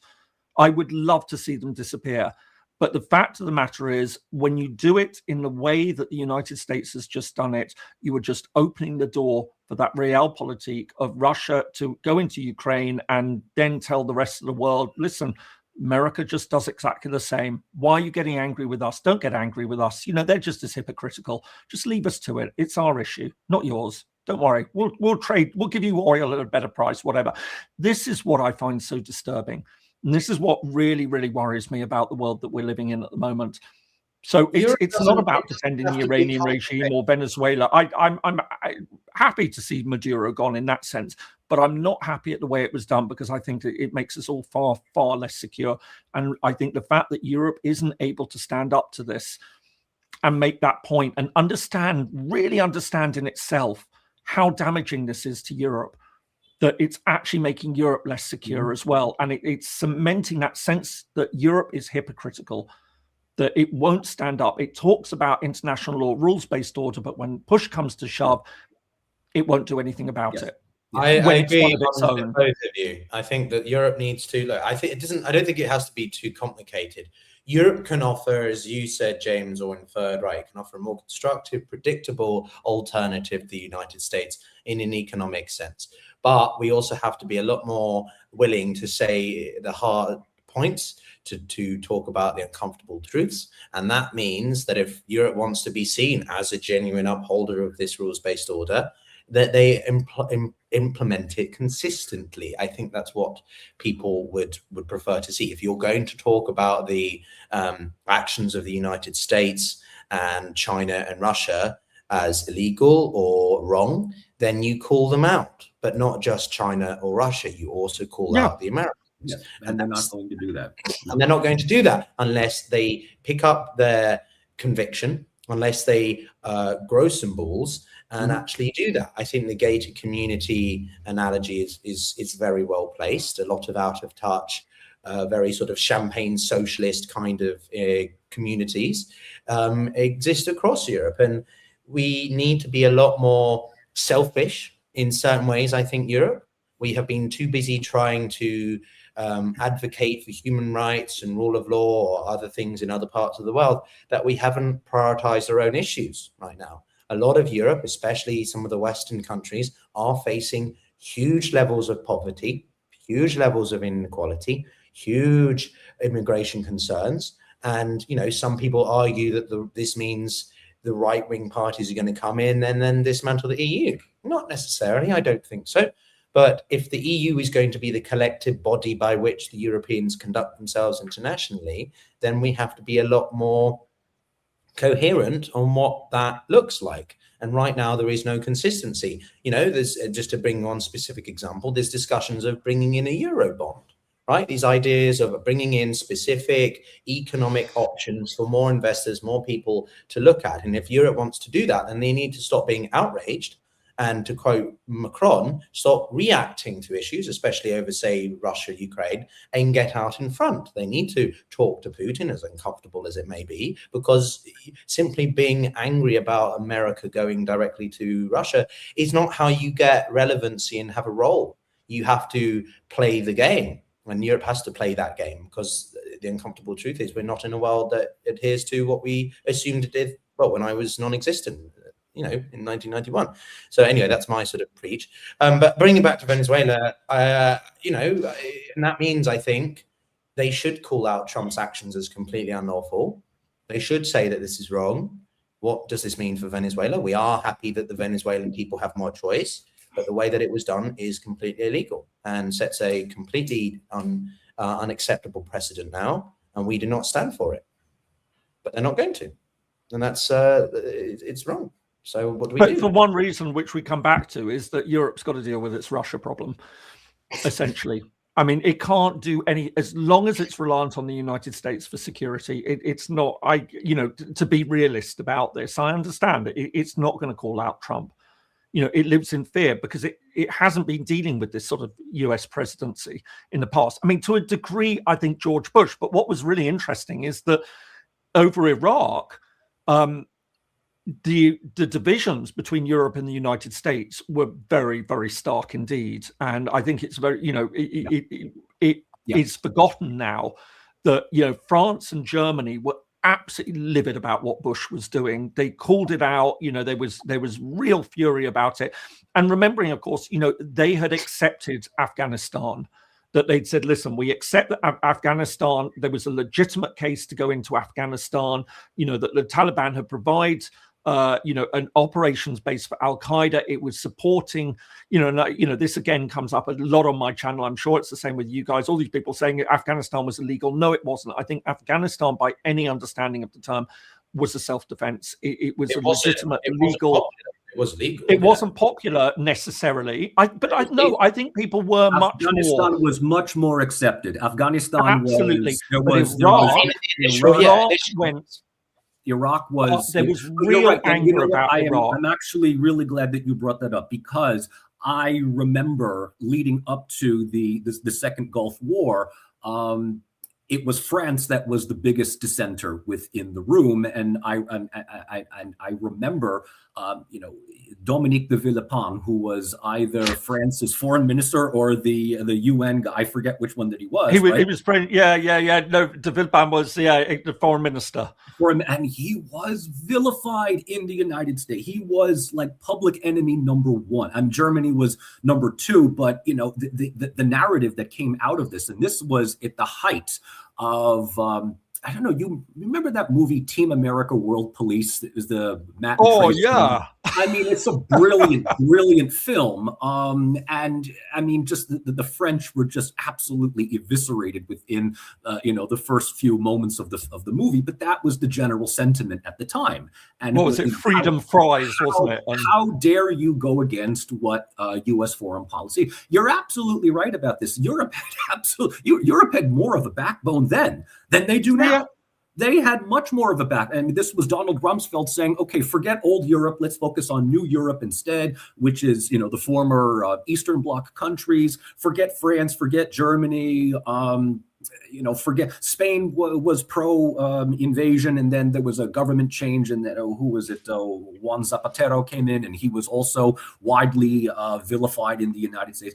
I would love to see that. I would absolutely love to see that at this point. We don't get it. We don't. When I mentioned, give me anybody in Europe that actually gives you some sense of optimism. There was a couple people in the comments section that was saying Macron.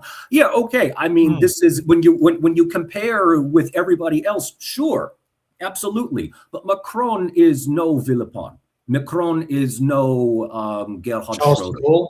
He's not a Charles. Forget Charles de Gaulle. I mean, yeah, it's Macron can't hold a candle against de Gaulle.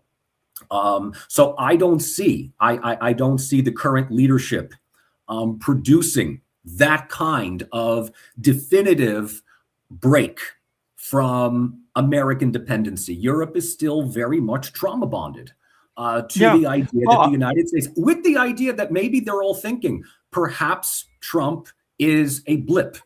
He's just a temporary inconvenience, and which everything will be back to normal again. They are certainly holding out. I think there was. I saw my comments thread that somebody, Mark C 5025, made a very good comment. Europe had a backbone because Bush wasn't aligned with Putin, and I think there was an element of that. You could have those fundamental debates because there was still an understanding that ultimately they were all on the same side. They were pursuing the same goal, and that's again where I think that Trump has, fundamentally misunderstood U.S. power. That it comes from having that network of international allies that you don't bully around, you don't kick into. That U.S. leadership was an element of having a strong military, but not a military that it was, not directly threatening Europe, but it was fully integrated. And I think that is what's gone. There is a real fear amongst Europeans at the moment that Trump ultimately, fundamentally, is more pro-Putin than more pro-Europe.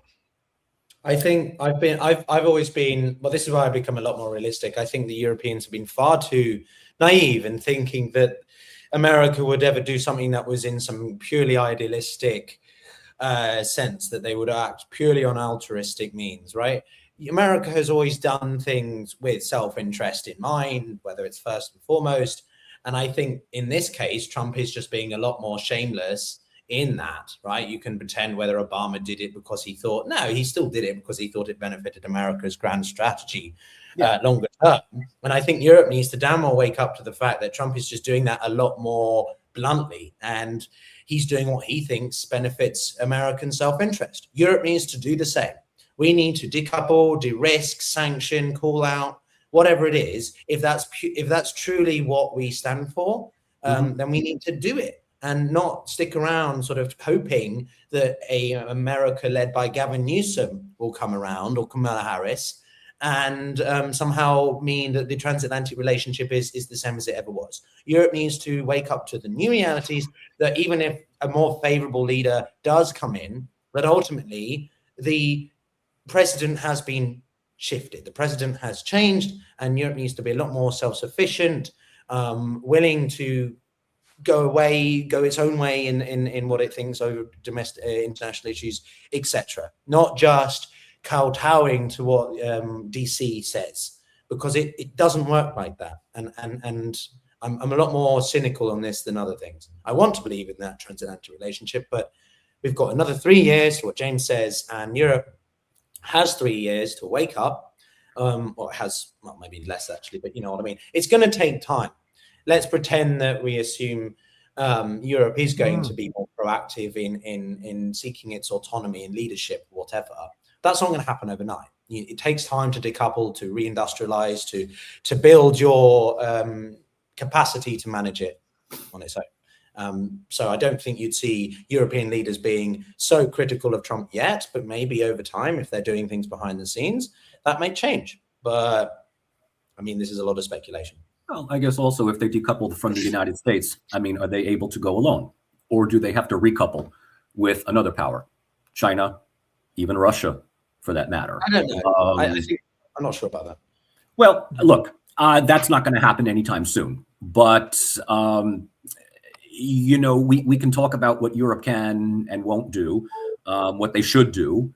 But I think that, I mean, I am, at this point, I'm much more realistic with Pyotr, in that I don't have any hopes that this is going to happen anytime soon, not with the current leadership, and not with the way in which they see themselves vis-a-vis the rest of the world, especially when there's a couple of other things. And I know that we're now almost approaching 2 hours, and there's this one particular topic that we can talk about maybe at another time, but it's also the role of narrative. It's the role of information. The war in Iraq 20 plus years ago happened before social media. Information was still largely controlled by big corporate media giants. Social media today is it's a blessing and a curse, because it can spew conspiracy theories, and it can also boldly call the emperor naked for having no clothes. A lot of what we see happening, particularly with American foreign policy, with the incredibly, what we call this, besieged philosophy of liberalism, international relations liberalism, rules-based order and such, is criticized on a daily basis within social media circles. Telegram being probably one of the widest ones that will poke holes in the morality that the West likes to portray itself as. We talk about Europe needing to adhere to the rule of law, while it does everything possible to stifle any dissent within the EU against the state of Israel. And I'm not bringing Israel up now, but I mean, you talk about morality, you talk about justice, you talk about legality. It needs to be, Pyotr, as you rightly say, it needs to be uniform. But that means that there is going to be a lot of internal soul searching on the part of the decisions of many of these leaders, both at the national and at the international level. Given what has happened in Venezuela, and I know that this is now going to be a major talking point in forthcoming press conferences and statements coming out of the Kremlin, specifically Putin, but even more so Lavrov.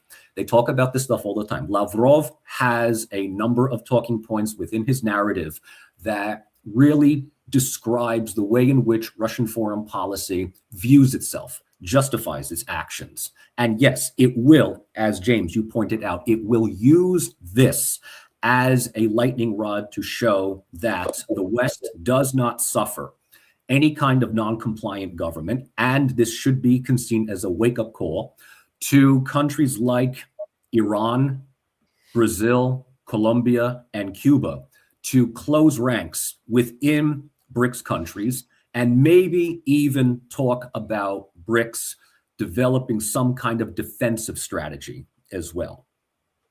A lot of things can happen. A lot of things can happen in the next couple of months. I mean, BRICS has a lot of things it has to sort out. It's just lost an aspiring member. It has no real coordinated mandate. It is more of a sort of gang of countries that collectively meet once a year to talk about their shared interests or, discontent with the US, which is growing. You're seeing more bilateral exchange, but it has a long way to go. And if you're going to start seeing it shift from just an economic forum to a sort of defense alliance, that's going to take a lot of development, a lot of policy shifts, which in some ways, I'm not sure which countries have that appetite. The Chinese, are doing things, but it's always covert with the Chinese. They're not very vocal about what they're doing. When they disrupt things with the Filipinos, it's often behind, guise of all sorts of sort of fog of war. When they're talking about Taiwan, it's very subtle. And that's another thing we haven't even talked about, actually. Whilst all this stuff was going on in Iran and other parts of the world, the Chinese were conducting military exercises off Taiwan. Massive. Yes, yep. Right outside of Taiwan. Yep. We haven't even talked about that. There is a real concern. I mean, it was very noticeable, how much international coverage, but Xi Jinping in his New Year's address essentially said that, the unification of Taiwan and China is unstoppable, to use his words. Yeah, and we knew that 2027 is the target that the Chinese have given themselves for their military modernization in order to be able to take Taiwan. I think that there is, that has got to now be a very, very real concern. And it doesn't, again, it doesn't necessarily have to be a full-scale invasion, but we could see a blockade. And what happens then? So I think this is all incredibly it is worrying times, but at the same time I do think that there are a small group of countries which we cede great power status to, and I do genuinely think that, you know, Europe can present a different model to that. But, and I keep making this point, it's got to deal with its Russia problem first, because I think that is the security. We can't talk about an international system that works on sort of international law again and things like that. And I don't think it's completely gone. I think, again, I make this point, you know, the vast majority of international interactions are still based on treaties, on international law.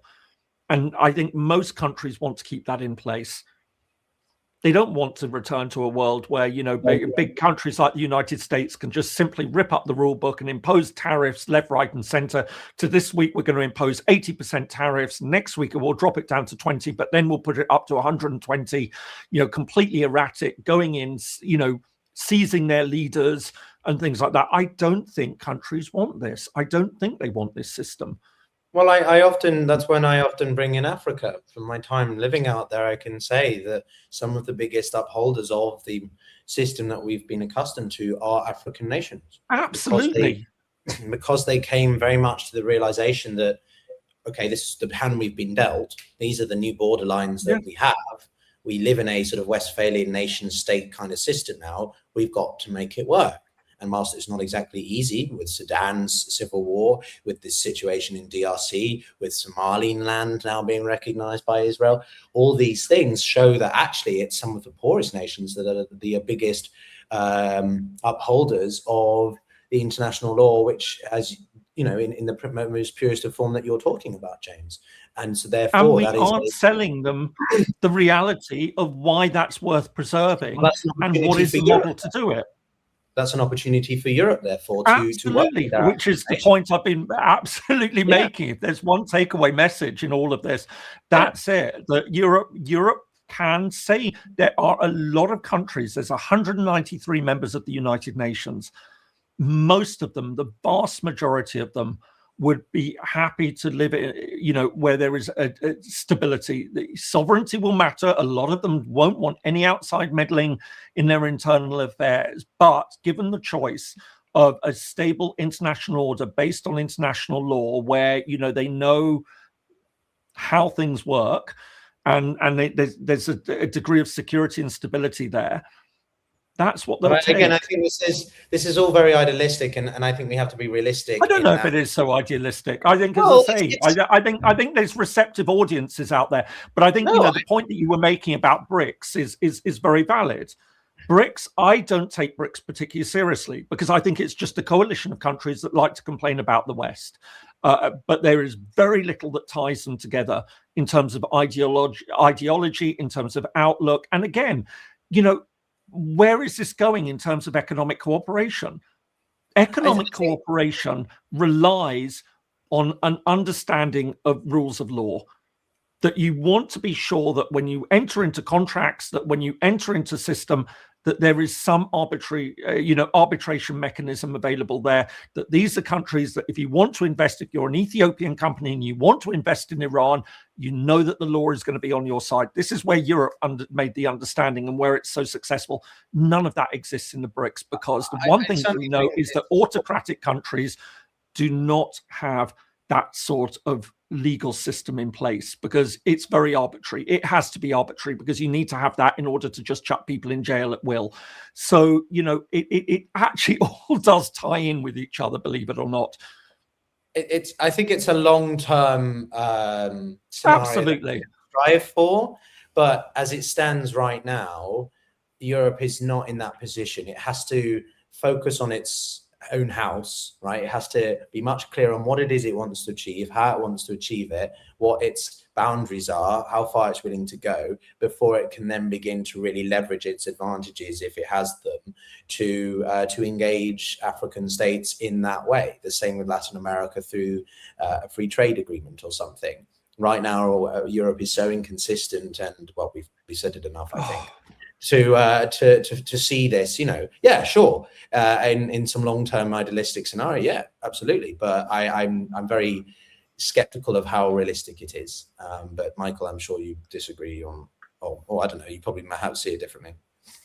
I mean, I wouldn't. I guess out of the three of us, I'm the one that probably gives BRICS much more benefit of the doubt than you do. And I could be wrong. I could be wrong. Look, I could be wrong. I don't have any gift of foresight here, but I do know that the number of countries joining BRICS, either as permanent members or as partner members, is growing. And what this implies is that at some point there needs to be some kind of organization. There needs to be more institutional structure. I don't think it'll happen. Just, but you know what? If it doesn't happen a year from now, fine. And if it does, something tells me, I could be wrong, but something tells me that what happened in Venezuela, because we have to remember, the original topic was on Venezuela, and we spent almost an hour talking about how awesome Europe could possibly be. I don't know how or why, but we just did. Okay. But this could be a wake-up call to other countries to say that we need more than just simply economic agreements. We need closer geostrategic alliances to prevent the type of Western-imposed regime change. That's why I'm saying American-imposed regime change. American-imposed, that's the thing. And the danger is that Europe gets tied up because it's America, but the West sits by and says, well, we weren't part of this, but we just hope that elections and the rule of... It's like, look, where I'm from, I'm from this little state called New Jersey. The speed limit is 55 on the highway. And the general understanding among the herd mentality is that if everybody goes 85, the cops can't pull us all over. And I think that that's a wonderful thing, So if we all just simply say, well, if everybody drove the speed limit, we don't. Oh, if everybody just, paid the fare on the subway, and we find new and intricate ways of hopping the turnstiles or opening up the emergency exits. We talk about rules-based order in a world run and dictated by people like Trump, who basically say, I can do what I want. What are you going to do? Come after me. Well, he's actually, I'm just saying. And Europe sits by and just simply says, well, at the end of the day, Maduro was a bad guy anyway. So, loose, I agree with you. It's all fine. I don't know what the BRICS will achieve. I really don't. I can't see. I don't either. But what I do see is that there are a more countries lining up to join it. That's absolutely the point. That again, that was one I made at the start. Was that I think the danger is that the US actions in this are strengthening the BRICS, such as it might be in strengthening in the sense that more countries want to join, which is a greater coalition against the United States ultimately, because that's what the BRICS is really aimed at. Sure. It's not aimed at Europe. And as long as you have a scenario like Venezuela, that ties the narrative. That is absolutely the danger in all of this. But again, I don't know where the BRICS are going to, but every country that wants to sign up with the BRICS is another country that has turned its back on the US, and so US power is weakening in all of this. Yep. I think the US playing the realpolitik game is just utterly, it's doing anything but strengthening US power. So it can have these little shows of arresting, leaders like this and thinking that it's, rah rah rah, it's done and Hegseth will be completely over the moon about this, but I think that, well, look, I've just seen on the Atlantic, Trump has already threatened Delcy Rodriguez, so the current acting president of Venezuela. He said that she will meet a fate worse than Maduro's unless she complies with US wishes. So much for Europe's calls for a peaceful, democratic, free transition. I think that demonstrates that, again, Michael, I agree with you about this, but what I try to shift is from simply criticizing Europe for all its, things that you said, to sort of like, okay, how do we actually make Europe change? How do we shift it from a problems issue to a solutions one? Because I think we know all the issues that are with Europe, but how do they then actually resolve those hypocrisies? As for BRICS, strategically, I've always been skeptical.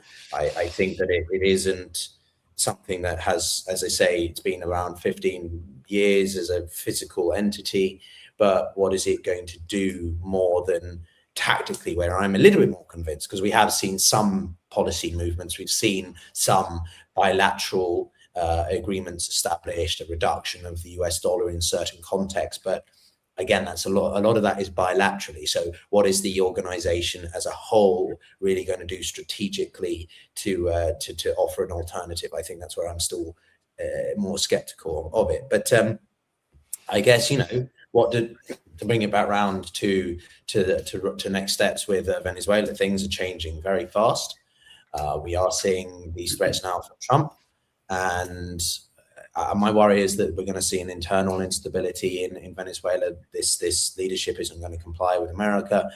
What's that going to do for America's actions over the incumbent replacements, and what's that going to mean for the opposition? Is Trump suddenly going to bring Maria Machado back in as a sort of relevant actor, or what does this all mean for the Venezuelan people on the ground? That's why I said we are in that middle interim period between the first and the second Cypriot invasion. And we come back to the point at the start, which is, boots on the ground is messy. It was never going to be a realistic prospect. And unless you've got boots on the ground there, you can't ultimately dictate what's going to happen. This is can it really, all right, it might try and sort of take off the next Venezuelan leader, and what happens when are you going to be able to stop fixing the elections? How it's a huge thing. It really, and I just don't get it. And look, I'm really reminded of Iraq, and Iraq was, oh my God, I was tossing up between shitfest and fuck up. Yeah, both words come into it. But the thing I would say is that for those who can remember, Donald Rumsfeld and Dick Cheney were serious people. They were evil. They were really, really evil, but they were serious people. And look at the mess they made. And look at the utter mess that they made. But then again, we need to understand, this is what happens when the Pentagon takes over a country, not the State Department. Colin Powell was completely and utterly sidelined by this. Yeah, no, fair enough. But another thing is that what was secured in Iraq beyond the green zone, the oil fields. We need to remember this has nothing to do with democracy. This has nothing to do with the rule of law. This has nothing to do with drugs. This has everything to do with seizing a country's vast. Yeah, but Michael, but it's worth bearing in mind. You seize the country, you seize this. If you don't put in place those strong political structures, which are going to be more positively disposed towards you, you will fight a losing battle. And that was where Iraq went so badly, that they didn't understand how to co-opt the leadership that had been there and say, listen, we got rid of Saddam Hussein.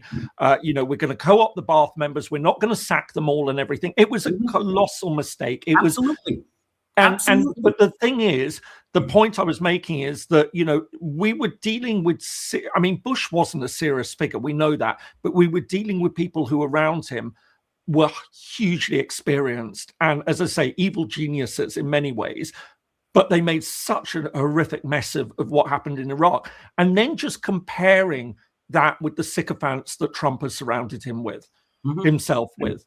There's no one of that sort of caliber. That, Hegseth is not a Rumsfeld. That much is clear. Vance is not a Cheney. This is where I think the best they have is Rubio. The best they have in the context of Latin America. Yeah, absolutely. Yes, and heaven help us with that, because he's an ideologue. He has a crusading mission. He has a crusading mission to decommunize Cuba. We forget about Afghanistan. 20 years we were there. The Taliban took the country back. The Taliban took the country back in as many days as we were there in years. But this is the thing: remembering, of course, Trump had effectively surrendered to them. Sure, but we don't play the long game, right? We're very good at decapitating leadership, and then we spend the next 5, 10, 15, 20 years trying to keep the country from collapsing until we finally give up.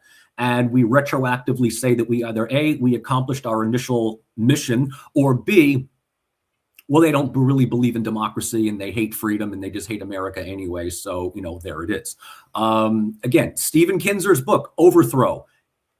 This is exactly it. There's not a single country outside of World War II that we have intervened in and made it a functioning democracy. Yeah. Okay. No. Okay. And on that happy note. And with that, we are back to where we started. Not knowing what to do at all. No, I mean, I've taken away a lot from this conversation. It's certainly helped to refine some of my questions and things that I wasn't really sure what I felt about or how I felt about it. But now, you know, again, as a European, I come at this from sort of what Europe should do, what it will likely do. Yeah. But also just for Venezuela, I mean, at the moment, this isn't, as I said at the beginning, this isn't going to be a conventional nation state building exercise. It's not Afghanistan or Iraq. Venezuela is purely in America's sphere of influence. And, you know, no country's going to go in there and try to stop what the Trump administration are planning to do, which is 100% administer the country. And meanwhile, they'll be looking elsewhere at Greenland, at Cuba, most certainly. And it's sort of almost like we have a caretaker president. We have a caretaker leader who isn't even on the ground in the form of Rubio. And ultimately, you're going to get a more corporatist Venezuela coming out of this with Chevron managing stuff. You're going to get other companies coming in, perhaps. But ultimately, this also depends on what the internal political struggle is between the opposition, whoever that is right now, and also Trump's continued threats on the remnants of Maduro's government. And then, of course, we could say how is this transported, how is this exported to Iran and other countries in the sights of the Trump administration. And we're all having to just sort of ride the wave of realpolitik versus countries or groups that think we're in a rules-based order, which, well, I don't know if we are anymore. But still, I don't know, gentlemen, if you have closing remarks or anything like that, maybe because we're at 2 hours 10, and I think I think we probably said, well, I mean, we weren't expecting to do this, but it was, I think, you know, all of us yesterday, you know, suddenly seeing this news and thinking this, you know, I would just simply say, I guess at the end that, you know, to my mind, this is the most serious development of the Trump administration on foreign policy, at least. You know, and that's up against stiff competition, because I think that, you know, this really does set a very, very dangerous step. A lot of talk up till now. I think, you know, bombing Iran was obviously an extremely serious move, but that took place within the context of a major conflict taking place between Iran and Israel, where there was a lot of bombing going on anyway. You know, that's not to diminish what happened, all the damage that was being done. But, you know, I think that this really does stand apart in terms of a major step, and also the fact that it does seem to, you know, this is very clearly the most significant move towards a realization of this idea that Trump has of a new Monroe Doctrine for the Western Hemisphere. You know, this is, you know, there's been a lot of talk about this so far with Greenland, with Panama, with Mexico, you know, Cuba, but this is that first potential big step. And the fact that now we're seeing, you know, the wife of the deputy chief of staff, you know, who is incredibly influential, we know, in the Trump White House, saying soon over a map of Greenland, and, you know, Rubio refusing to rule out Cuba. You know, I think this is very, very worrying. And the fact that Europe has been so tepid, and that will have sent a message to the Trump administration. Europe's weak; they won't stand up to us. Mm-hmm. And then what happens? What happens if Greenland? I mean, I dread to think the implications of a step in Greenland, or maybe it will absolutely be that damp squib that the Danish will be furious about it. And the rest of Europe will say, oh, you know, but we can't really do anything because we need to keep Trump on side for Ukraine. So you could, you know, in that situation, I could definitely see Denmark withdrawing from NATO. Mm-hmm. Yeah, we need to sacrifice Denmark's territorial integrity in order to uphold Ukraine's. Absolutely. I mean, put nicely. Very much so. I think that, I mean, this was, you all saw Trump's press conference yesterday with Rubio, Hegseth, among others. I mean, in addition to, this was a display of, just once again, just sort of creating this unified circle of leaders. It is Trump producing a hit list of countries that are on the potential chopping block. Colombia, Cuba, Mexico, perhaps, Greenland, Iran. These are just 5 that now Trump has effectively said to the world, this is what I'm committed to. Now he either has to put up or he has to shut up. And the thing with Trump is that he talks a lot. Does he follow through on any of these? It remains to be seen. We still have 3 more years of Trump's presidency. And that's not to say that it's going to be over after 3 years. He could be succeeded by Vance. He could be succeeded by Rubio. This could be a whole new, ideology coming out of my country. But it is a bold claim to say that the United States is going to do exactly what it wants. It has, at this stage of the game, one key international partner in all of this. Its major strategic partner in the Middle East that is absolutely walking in lockstep. We stop right there because I know where this is going. No, that's the end. That's it. This is kind of like, welcome to 2026. My takeaways are that simply Trump is, I think, systematically undertaking a gradual dismantling of certain countries that adhere to this anti-US order or who are more seeking this sort of idea of multipolarity. I think it's quite clear since Syria as well that he wants to target any country that has a dissenting view, any government that has a dissenting view of America. And he's going to do whatever it takes to do that. Cuba, I think, is quite possible. I don't think it would happen in the next week or something, but certainly this year you could see some developments around that.